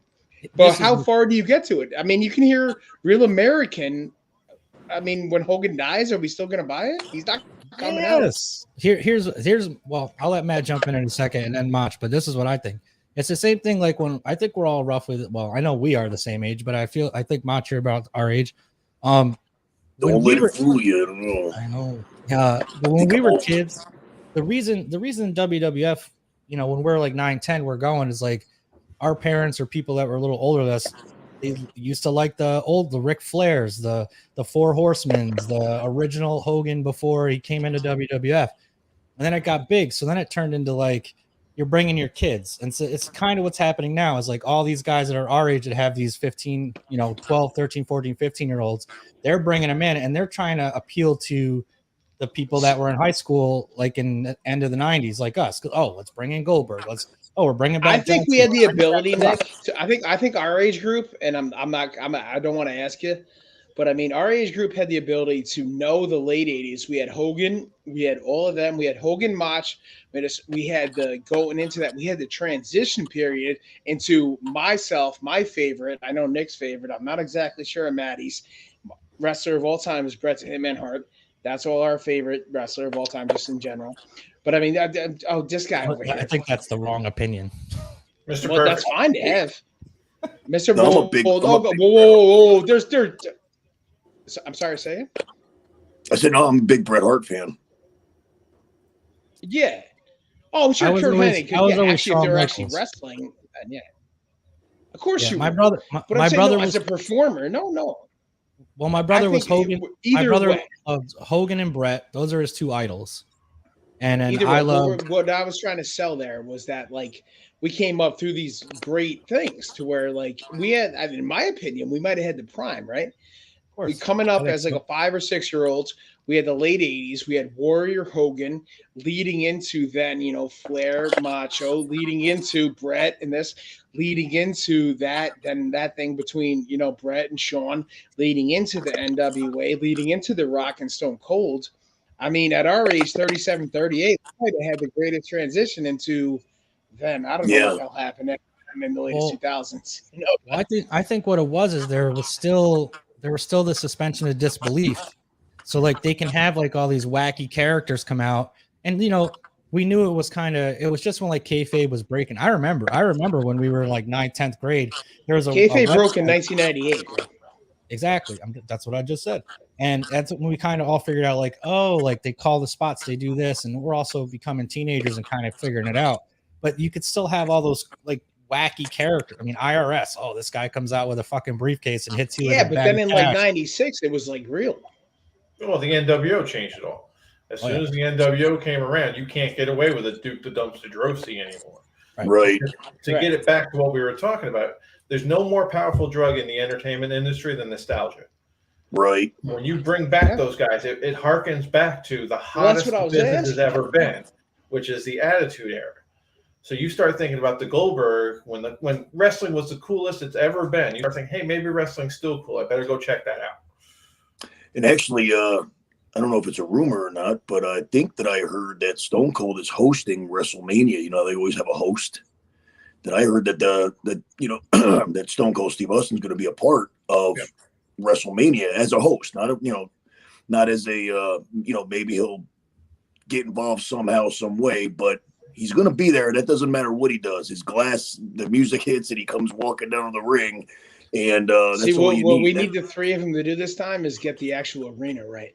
Yeah, and to piggyback on that, I'm pretty sure your main event is going to be Roman Reigns versus The Rock. Yeah, now, see, that would be Hogan there. I like get the arena right. What's that? He said he has to get the arena right. I don't know what that means. When Hogan hosted WrestleMania last time, one of the right. I remember that. Yeah, gotta get that right though, buddy. Yeah, and then R-Truth. He actually was in the ring, and they were like, they were in Houston, and he called. Oh, Johnny's freezing. Freezing up, man. It's getting all silly, crazy over there. I haven't been a big wrestling fan since back then, and the only reason I even follow any of it is because my brother. We're good. Yeah, it's because my brother is like he's been doing it like 12 years, passionately. Like he drives 6 hours, wrestles for 5 minutes, drives 6 hours back, and he's been doing it for years. He's the first, like when he got hired by Ring of Honor for a couple of matches, he flew to Fort Lauderdale, which is where I live. Sat at the arena 2 hours before even the trucks got there, helped them set up the whole place, got like a 5-minute snuff match that they just like in and out, do your 3 moves and get out. And then he stayed the entire night and helped them clean up.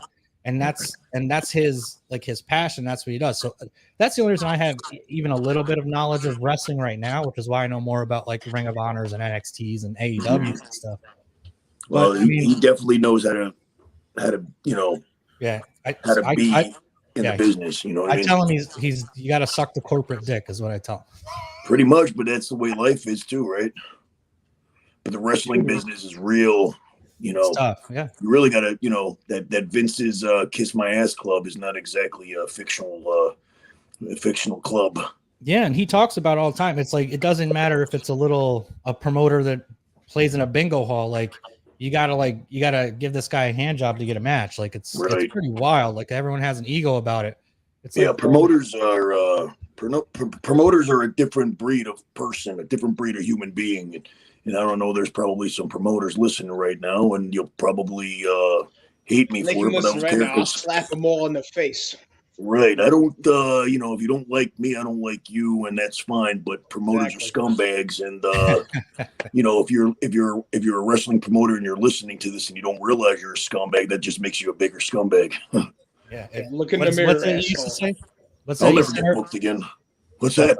So what was that earlier? You said, Johnny, if you're playing poker, if you can't spot the sucker at the table. Oh no, straight out of rounders. It's the same thing with promoters. It's not the same thing. No. Well, I mean, if you can adjust it to that. In rounders, it's I'm gonna do it right now. Just if you're playing poker, it's like if you can't spot yourself, in 30 minutes, you can't spot the sucker at the table, you are the sucker. So right there, if Right. you're in the business this long and you can't see that you're the scumbag, you are the Right. scumbag. You are a Right, scumbag. I You like can't find it. the You can't. scumbag. People don't like you this much.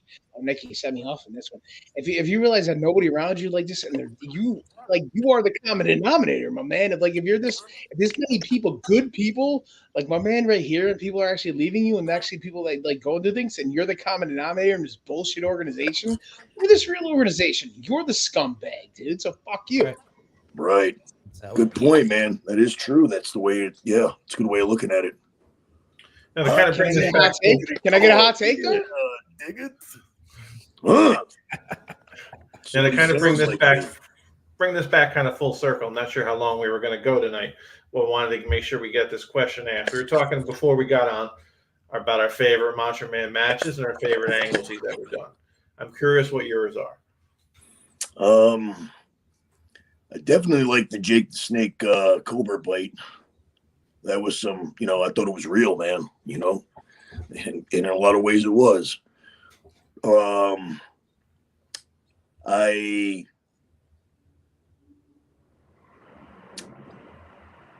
I was a big fan of the Mega Powers breaking up.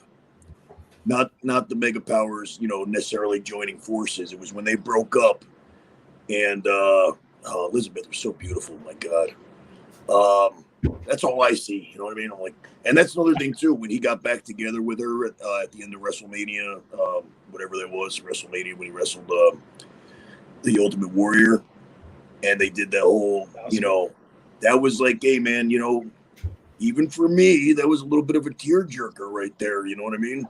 Seeing them two back together again. And so that was, the match itself was, whatever. But the end of the match, that was the whole thing for me is when they got back together. I'm trying to think. Definitely, shit, all of his promos, man. You know what I mean? Like, there isn't a promo that, there's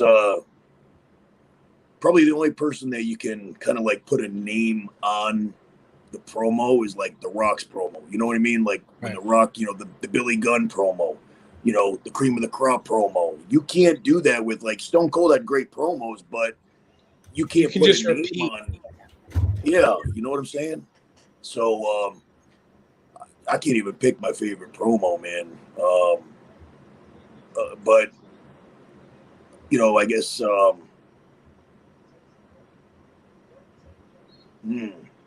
cream of the crop's got to be the best well known. It's got to be close. Yeah, one of the as far as Macho Man's, it's funny because I just happen to have I always have things on hand, man. Always have things because you never know when you might need it. You never know, man. Oh man, I'd love to know it. I'd love to know what's in your fanny pack when you're walking around, bro. Got things just hanging around. You just never know where you're gonna need them. He's got the Intercontinental title right there, Nick. Did you see that? That was the old school Intercontinental title. Yeah, don't forget about this one too. Is that the? Oh, do you roll? Look at that, the real belt. That's the real belt, boys. The most beautiful belt that's ever been made. The Winged Eagle. Yep. So that's the belt that he held, and the Intercontinental title that he held, and they were actually sent to me. Believe it or not, they were actually sent to me by a fan. Really? Unbelievable, man. The people that's one thing that I just cannot believe is that the following that I have and the fan base, and that I actually have fans. I didn't have fans like that when I was wrestling. Nobody gave a shit about Victim Mind, and now all of a sudden I got people actually sending me amazing gifts, and just the messages that I'll get from people, or the comments of thanking me for keeping his memory alive. And I'm getting compliments from not only fans, but I want to put myself over that Lanny himself said that he goes, he sent me a message because I did he sees my stuff. I know him. I've spoken to him. He knows who I am. He said, Randy would have loved you. That shit made me want to cry. You know Makes what me I want to cry. mean? I'm friends with his ex-girlfriend, with Macho Man's ex-girlfriend from like way back in his baseball days, before Elizabeth, before Lynn, all of, you know what I mean? Like, I'm friends with her on Facebook, and I've spoken to her, and I actually had her on my podcast, where it was live or something like that. And shout out! What's your podcast, sir? What is it? Motchcast. Nice, It's on nice. it's on YouTube. MOTCH. And I do that every Thursday. I do that. You know, it's kind of like it's on here. It's on the that StreamYard or whatever. You know, and then we put it up on. I have a guy that helps me with everything because I am not technically. I have a guy too. His name's Sicky Nick's down there. Oh, I mean, hey man, if you know what, he's been nice to you, right? Though he's been great. Ooh, Me? what? Yeah, Nick's been the man. yeah, He's been nice. yeah. Of course, man. Everything. Yeah, no problem. But yeah, without having my guy doing my stuff for me, man, I wouldn't even be known. There it is.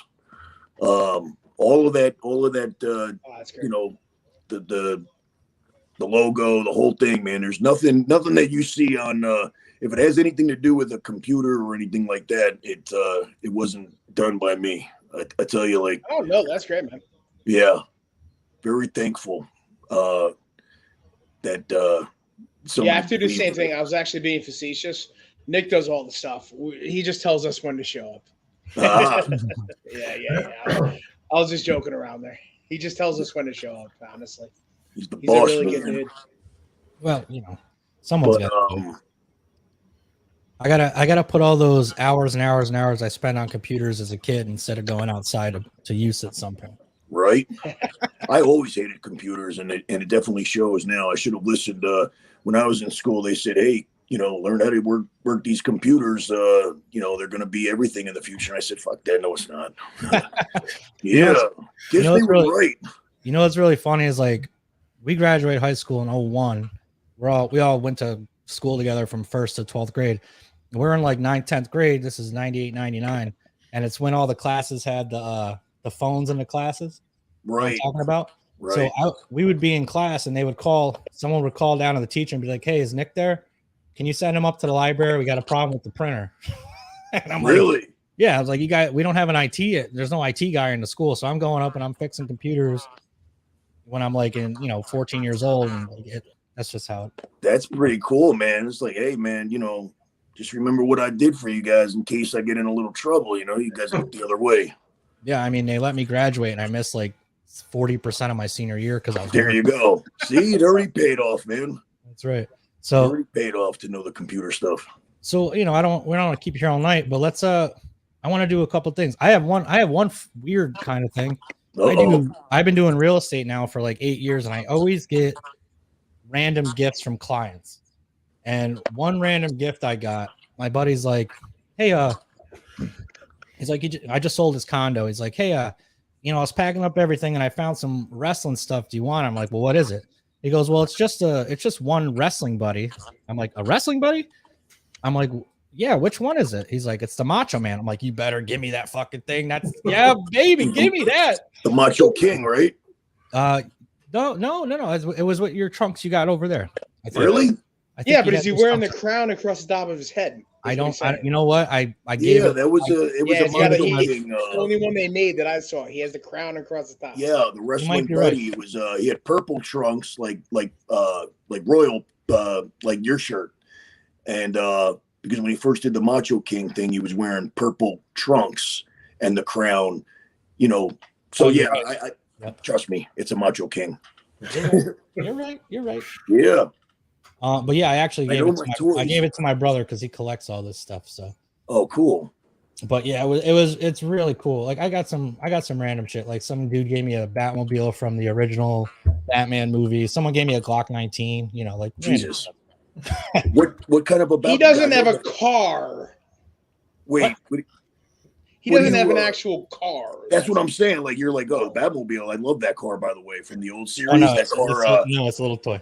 Okay. Yes, sir. I was going to say, you got to clarify, sir. Although, hey, Nick, Actually, if you're a fan of the 80s, Nick, tell them the tragic story. Did you No, like Knight Rider? I don't want to talk about it. Yeah. I built a Knight Rider replica and then Literally built it. Yeah. Wow. Yeah, and then some idiot cut me off and blew it up. So No way. yeah. So How much that's money did you put into that? Like man? in the past 3 months, dude. Let's just say it was 3.5 years and I'm talking a lot of money. I'm talking lights match. I'm talking like the whole kit. No, it was the outside of it was completely screen accurate, except I didn't have T-tops, but everything else was light, talked, all that shit. Wow, man, that is pretty awesome because I love that show. I was all about all the shows that I watched besides wrestling was always about the cars. And my favorite car, and on my bucket list, is the 69 Dodge Charger, the General Lee. That's my favorite car. Do you know what's crazy? I went up to like I said, I live in Fort Lauderdale and I have friends up in Tampa, St. Pete area. And I went up there, I don't know, 6 months ago, and we're driving from one side of the area to the other, and we're in like the hood. I mean, it's like it was like, crackheads on the side of the street, and we drive by this convenience store and there's a fucking General Lee sitting in the driveway. What? I'm like, wait a minute, what? And so my friend Lynn pulls into the parking lot. I'm like, you got to pull in. And I walked up to it and I took a bunch of pictures. It was screen accurate. It was a fucking beauty. It was so nice. Car, man. I love that car. That's on my bucket list to get one of those. But I loved all of those. Actually, speaking of Florida, there's a Mr. T impersonator that lives in Florida, and he drives the A-Team van. Nick, do we know about this? Yeah, his name is Steven. He's on my Facebook. Yeah, Stefan, right. Yeah. Stefan. Supreme T, right? They call him. Yeah, Mr. Supreme. Right? He looks exactly like Mr. T. Oh my God. And he's driving the van. Could you imagine? Like, you're driving down the road and you see the van. You go, oh, that's the van from A-Team. Then you go to see who's driving it, and it's him. Like, you're not expecting it. You're just like a random dude, and it's like, oh, that's BA. No, side note. My dog's name is BA Baracus. But no, really literally the guy, I think his name is Stefan or Steven, something like that.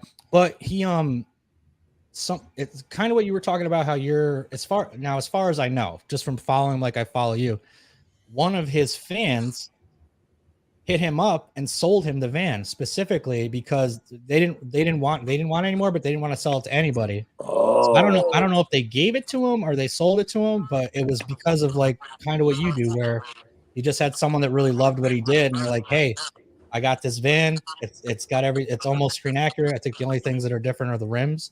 But yeah, dude, it's sick. And he sells Harley Davidsons. It's like the most gangster shit, bro. And he does. This is what's crazy because he sells cars. He used to sell cars. Now he sells Harleys. On his Facebook, he gets on and he does the promos for the motorcycles as B.A. Baracus. And they're totally cool with it. Like the Harley Davidson job, that like they let him do it, and he's like their top sales guy. It's unbelievable. Like he gets to do it in character. If I was to do something, I definitely want to do it in character. If it wasn't a Motch related thing, you know what I mean? Like let's say if I was, selling motorcycles, you know what I mean? I'd want to be able to do it as Motch, you know what I mean? Because it's just like, I like Motch better than I like the guy behind it. But yeah, man. The 80s, man. I if there's anybody listening right now that has a General Lee and they just want to like give it to the right person, that would be me. You're the guy. I'm the guy. Here, hold on. I'll check. Let me just show these guys because I know your friends are me and Motch's two mutual friends are this guy and my brother. So let me just pull it up for these two because it's. Well, it's I've seen your awesome. brothers. Well, I know you grew up with. Is he gonna sign on? No, he's at work. Dude, man, I'm telling you. Look at this guy.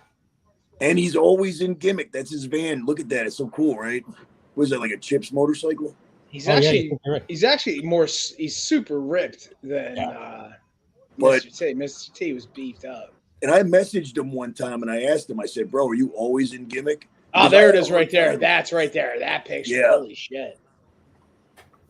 Unbelievable. I hope he makes a lot of money doing what he does as far as like appearances. I hope he does 80s conventions and stuff. I never talked to him for a long period of time, but I did ask him if he's, if every day, if he's in gimmick. And he said, yeah, that's just, he gets up and that's how he dresses. So I started doing that because it was hard for me in the beginning. I started to do it, and then I felt weird. You know what I mean? And then so now I don't go out without. I go to the gym like this. I go, and it's still, it was more awkward in the beginning, but it's definitely more comfortable now. But it's still kind of weird. But then again, I live in Vegas, so fuck it, right? Well, what I like about you said in the beginning is that again, we didn't think you were actually thinking you were Macho Man, and what you said, you're not actually trying to impersonate the Macho Man. Himself. Well, no, it's almost like a tribute, so to speak, right? Right.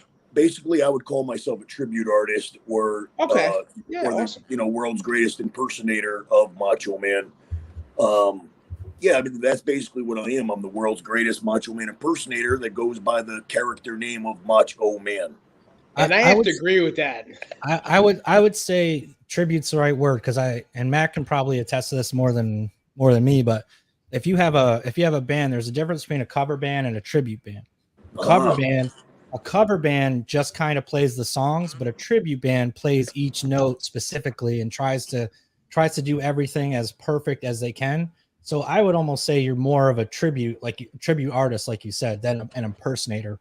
Because like I could be an impersonator, I can kind of throw a voice together and throw on a costume, but you're doing like the mannerisms, like your vernacular, the way you talk, your vocabulary when you're in character. Like I watch a lot of your videos, dude. I've been a fan for over a year now. Wow. Yeah, it's pretty unbelievable, isn't it? I was so excited to get you on here, dude. Like, I'm like, oh, dude, like, yeah. This guy's the guy. We've been studying like the way you studied. Like, and again, he's about to tell you. For Matt, he can go into it. The way he's more of an expert, but you nailed everything, man. Yeah, it's almost weird. Because I don't know how I do it, because I'm not thinking about it. You know what I mean? It's just like it just really becomes like natural. Like if I'm saying something, the way I move my hands, you know what I mean? The way whatever I'm saying, see, like things like that. The pinky, I don't think like, oh, I should do this or I should do that. You know what I mean? It just boom, like that happens, and it's like automatic, like that. That's great stuff. It's like I become him, because I'll say things that he would say that he hasn't said, but like you almost could hear. Because he was funny and he would say things. Have you ever seen him on like the talk shows and stuff like that? Yeah. So my sense of humor, I think I have a pretty good sense of humor. I'm a funny guy. But when I'm doing the Motch thing, I have his sense of humor. You know what I mean? I'm still funny, but like I'm funny in the way that like,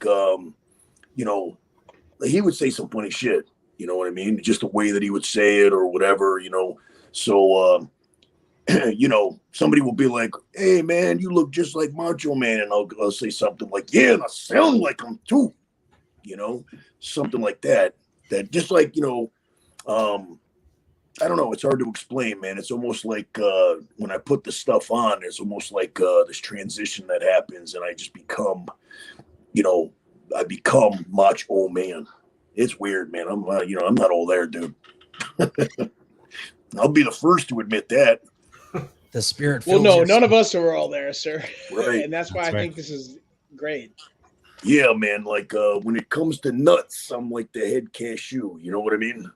That was he actually said that, and I popped for it, because it's like, wow, okay, I'm taking that, because it's very accurate to describe myself. As Macho Man fans, have either of you guys ever heard that? Because that's the first one for me. But I wrote that. I just literally typed that down. Yeah, he said it in a shoot interview. That's so good. Yeah, he did it in a shoot interview in like 2000 or something like that. And he said something, I forget what he was talking about, but he said something like, I think it was about, somebody asked him about wrestling Dennis Rodman. And he said, I guess they just figured that they'd put one crazy guy with another crazy guy. And he goes, and, as far as, I hope he was joking. I don't know. He goes, and nobody spent more time in a mental institute than me. So, when you're talking about, crazy, you're talking about nuts. I'm the head cashew, and that was his, I don't know if he ever did, that I remember that Slim Jim commercial when he was in the straitjacket in the rubber room, but, you never know, man. You never know. He was. But just those certain lines like that are just so great or organic. I think, right? Like just something that, like, right there. Like, was it real or not? I hadn't heard it before, but I think that's awesome. Yeah, I'm gonna use that from now on. Yeah, right. I tell people that, but it's it's kind of like whether I'm Motch or myself. It's it's not too far from the truth. I am a little nuts. I gotta be, right, in order You gotta be, right? to be this guy. Well, I don't want to keep here all night. So let me how about these guys? One more question each, and then I want, if it's okay, I'd like to have the Motch cut some promo, maybe like do some promos that and then do a promo for our show. How's that sound? All right. Put me Matty, under what do you pressure. got? I'm gonna think now. Matt, you got one? You got another question? No, the biggest one I wanted to ask, I already asked, as far as what his favorite match or storyline was. I think he hit on most of the stuff that we had covered pre-show, which is interesting, for a guy that had a career as long as he did, for those 2 or 3 things to be the ones that really stick out and everyone remembers. Just goes to show, how memorable the guy actually was. Oh yeah. I mean, a couple years ago, my brother was doing a show up in Saratoga, I think, right? And I flew up for it, and we got like 20 people to go, and we had like his own cheering section, probably like 35 people. It was a lot of people, but wow. It was like family and friends and stuff. So we had like the whole penalty box was all his fans, right? He's a hometown kid, so all of us were there. Oh wait, Matt, you weren't there, were you? Yes, it was. It was Glens Falls. Glens Falls. Glens Falls. That was an amazing time. That's right, and it's really funny when I talk to my brother. All those guys were there. Yeah, it's funny when I talk to him. He's like, "Yeah, I was like, I drove Booker T around for the whole weekend, and like, I'm friends with Tommy Dreamer, and I got to go train with him this week." I'm like, "This is so weird," but the point is like after the show, we all were popping some suds, and we went downtown Glens Falls, all doing a Macho Man impression, all like 7 of us, and it was so annoying to everyone else, but we were having a fucking blast. Yeah, somehow when people drink, when wrestling fans drink, somehow their Randy Savage impersonation, their impression comes out naturally. It just happens. You notice that? It's the only impression that everyone knows, like around the country. If you do it, some people pull out Scott Hall or Razor Ramon. Let's be honest. Yeah, but that's just a knockoff Scarface impression. You know what I mean? Right. Like it's not like a. It's not an actual original character. Correct. Like that. Take a look. How does it go? Take a look at the bad guy, man. Take a look at the bad guy, man. That's Tony Montana from a movie. Bad guy, man. The WWF doesn't want Razor Ramon. Yeah, like that. Little impression for you. I can't believe Hulk Hogan. That's my Jesse Ventura. Oh, you know what? How about you do your genius? Because I know you also do your genius sometimes. The genius? Yeah, you know what? That was like the first time like I did like it. Lanny Poffo? Yeah. Like Lanny Poffo. I really like from 1989 Survivor Series, and I am the genius. I didn't think that I could do an impression, but I was at Goodwill where I find a lot of my stuff. And even if it's just like fabric, I'll find like a shirt and I'm like, okay, I want to give this to my friend, cut it up and make something out of it, Macho Man-esque type of thing. So it was around Halloween, and they got a great Halloween section, man, in Goodwill. And there was a cap and gown, so I bought it. It was like $5 or whatever. So I put it on, and it was like, I just videoed myself doing, because I was a fan of Lanny Poffo as the genius, back in the day too. I liked his whole, Lanny before that. Right. Yeah, I remember that. And I didn't know that they were brothers until my dad fucking, ruined kayfabe for me. And he told me, and I'm like, what are you talking about? I was a kid and he's ruining it for me. But anyway, so I bought this cap and gown, and I maybe I watched something, a promo or something like that, like right before, and it kind of sunk in, just the mannerisms and stuff. So I just, did like that. And then I just said, I am Lanny Poffo, the brother of Randy Savage, something like that. And it came out good. And I'm like, okay, so I posted it, and then Lanny actually saw it and liked it. That's awesome. He put it over. Yeah. So I could do an impression of him and his brother. Mm-hmm. And maybe I'll try to do one of his dad or something, get the whole family in there. Do a whole promo against each other. The miserable miser. That would be good. Yeah, the miser.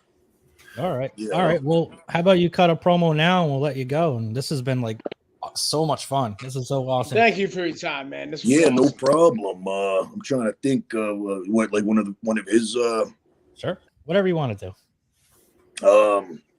Shoot, it may not be word for word because I'm more of like even though I've listened to them 100 times, you know what I mean? It's like go on the fly. Let's let it go. Yeah, you know, I'm good at what I do, but I can't do it quite like the man himself. Yeah, because when it comes to the man, yeah, the Macho Man is the cream of the crop. Yeah, and it doesn't even matter. On balance, off balance, he's better than me. Yeah, and that is the bottom line. Dig it? How's that? I'm more of an improv guy. I got to make one request. Go ahead. Can I get at least one cup of coffee in the big time? Yeah, let me see here. Hold on, I wish I could. I don't have a cup that I won't end up breaking, but let's see. Ricky the Dragon Steamboat, yeah. WrestleMania 3, your cup of coffee, yeah. Cup of coffee in the big time, yeah. Bam! Break out! Oh. Yeah, something like that. Fantastic. That was awesome. I remember him. I just kind of got to put my own twist on him because I'm not a word for word kind of guy. Yep. It's hard for me to do it that way. And when I was in LA doing acting, I was really good at improv, but I really sucked at like memorizing and then trying to duplicate, you know, like be that character saying those words in that way. Like I had to put it in my own, no matter what character. And you could also see on if you put in basically probably right where that other video was with the impressions, I have my acting reel on there too, and I went by the same name, Vic Divine, and my acting reel is me doing different roles, and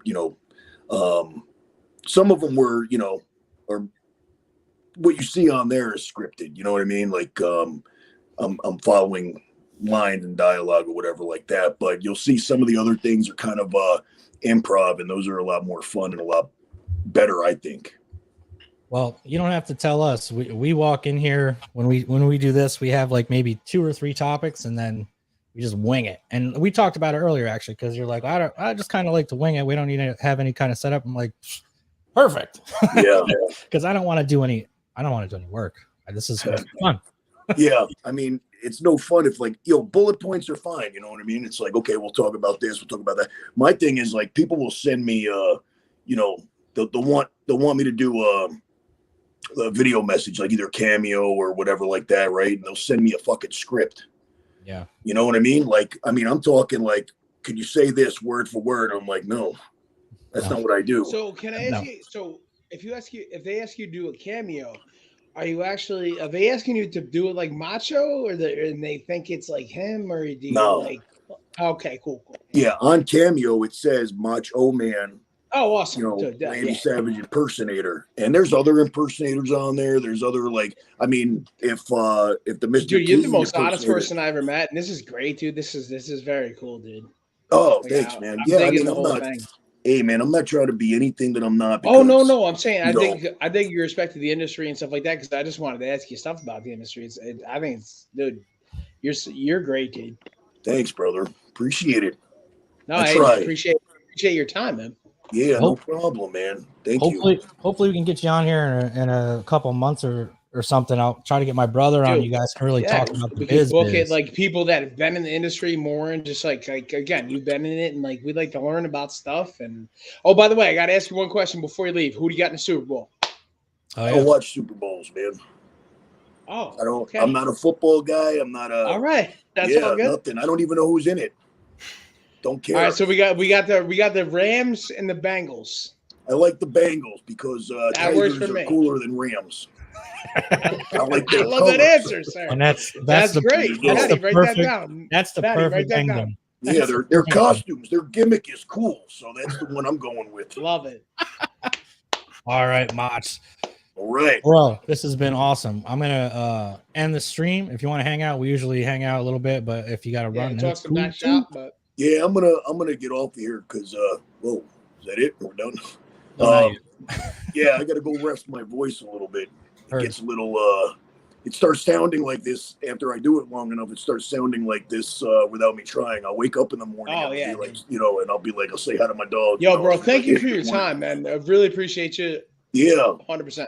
no problem. I do really got man. to go take a. I got to go to the Yeah. bathroom. Don't do real quick. that. Don't. So, Yeah. Don't so's the do that. dog. It's The bad dog for has you. been sitting here with his head on my lap, like, let me out, bro. Right. All right, Yeah, guys. good Thanks luck so with you much, guys. man. All right, Thank you man. very Hey, much. man. Anytime, guys. I'll talk Thank to you you. soon. All right. Ladies and gentlemen, you are now listening to Rick Rewind That Radio. Oh yeah. Find that. You were listening to Rewind That Radio. You were listening to Rewind That Radio. You were listening to Rewind That Radio.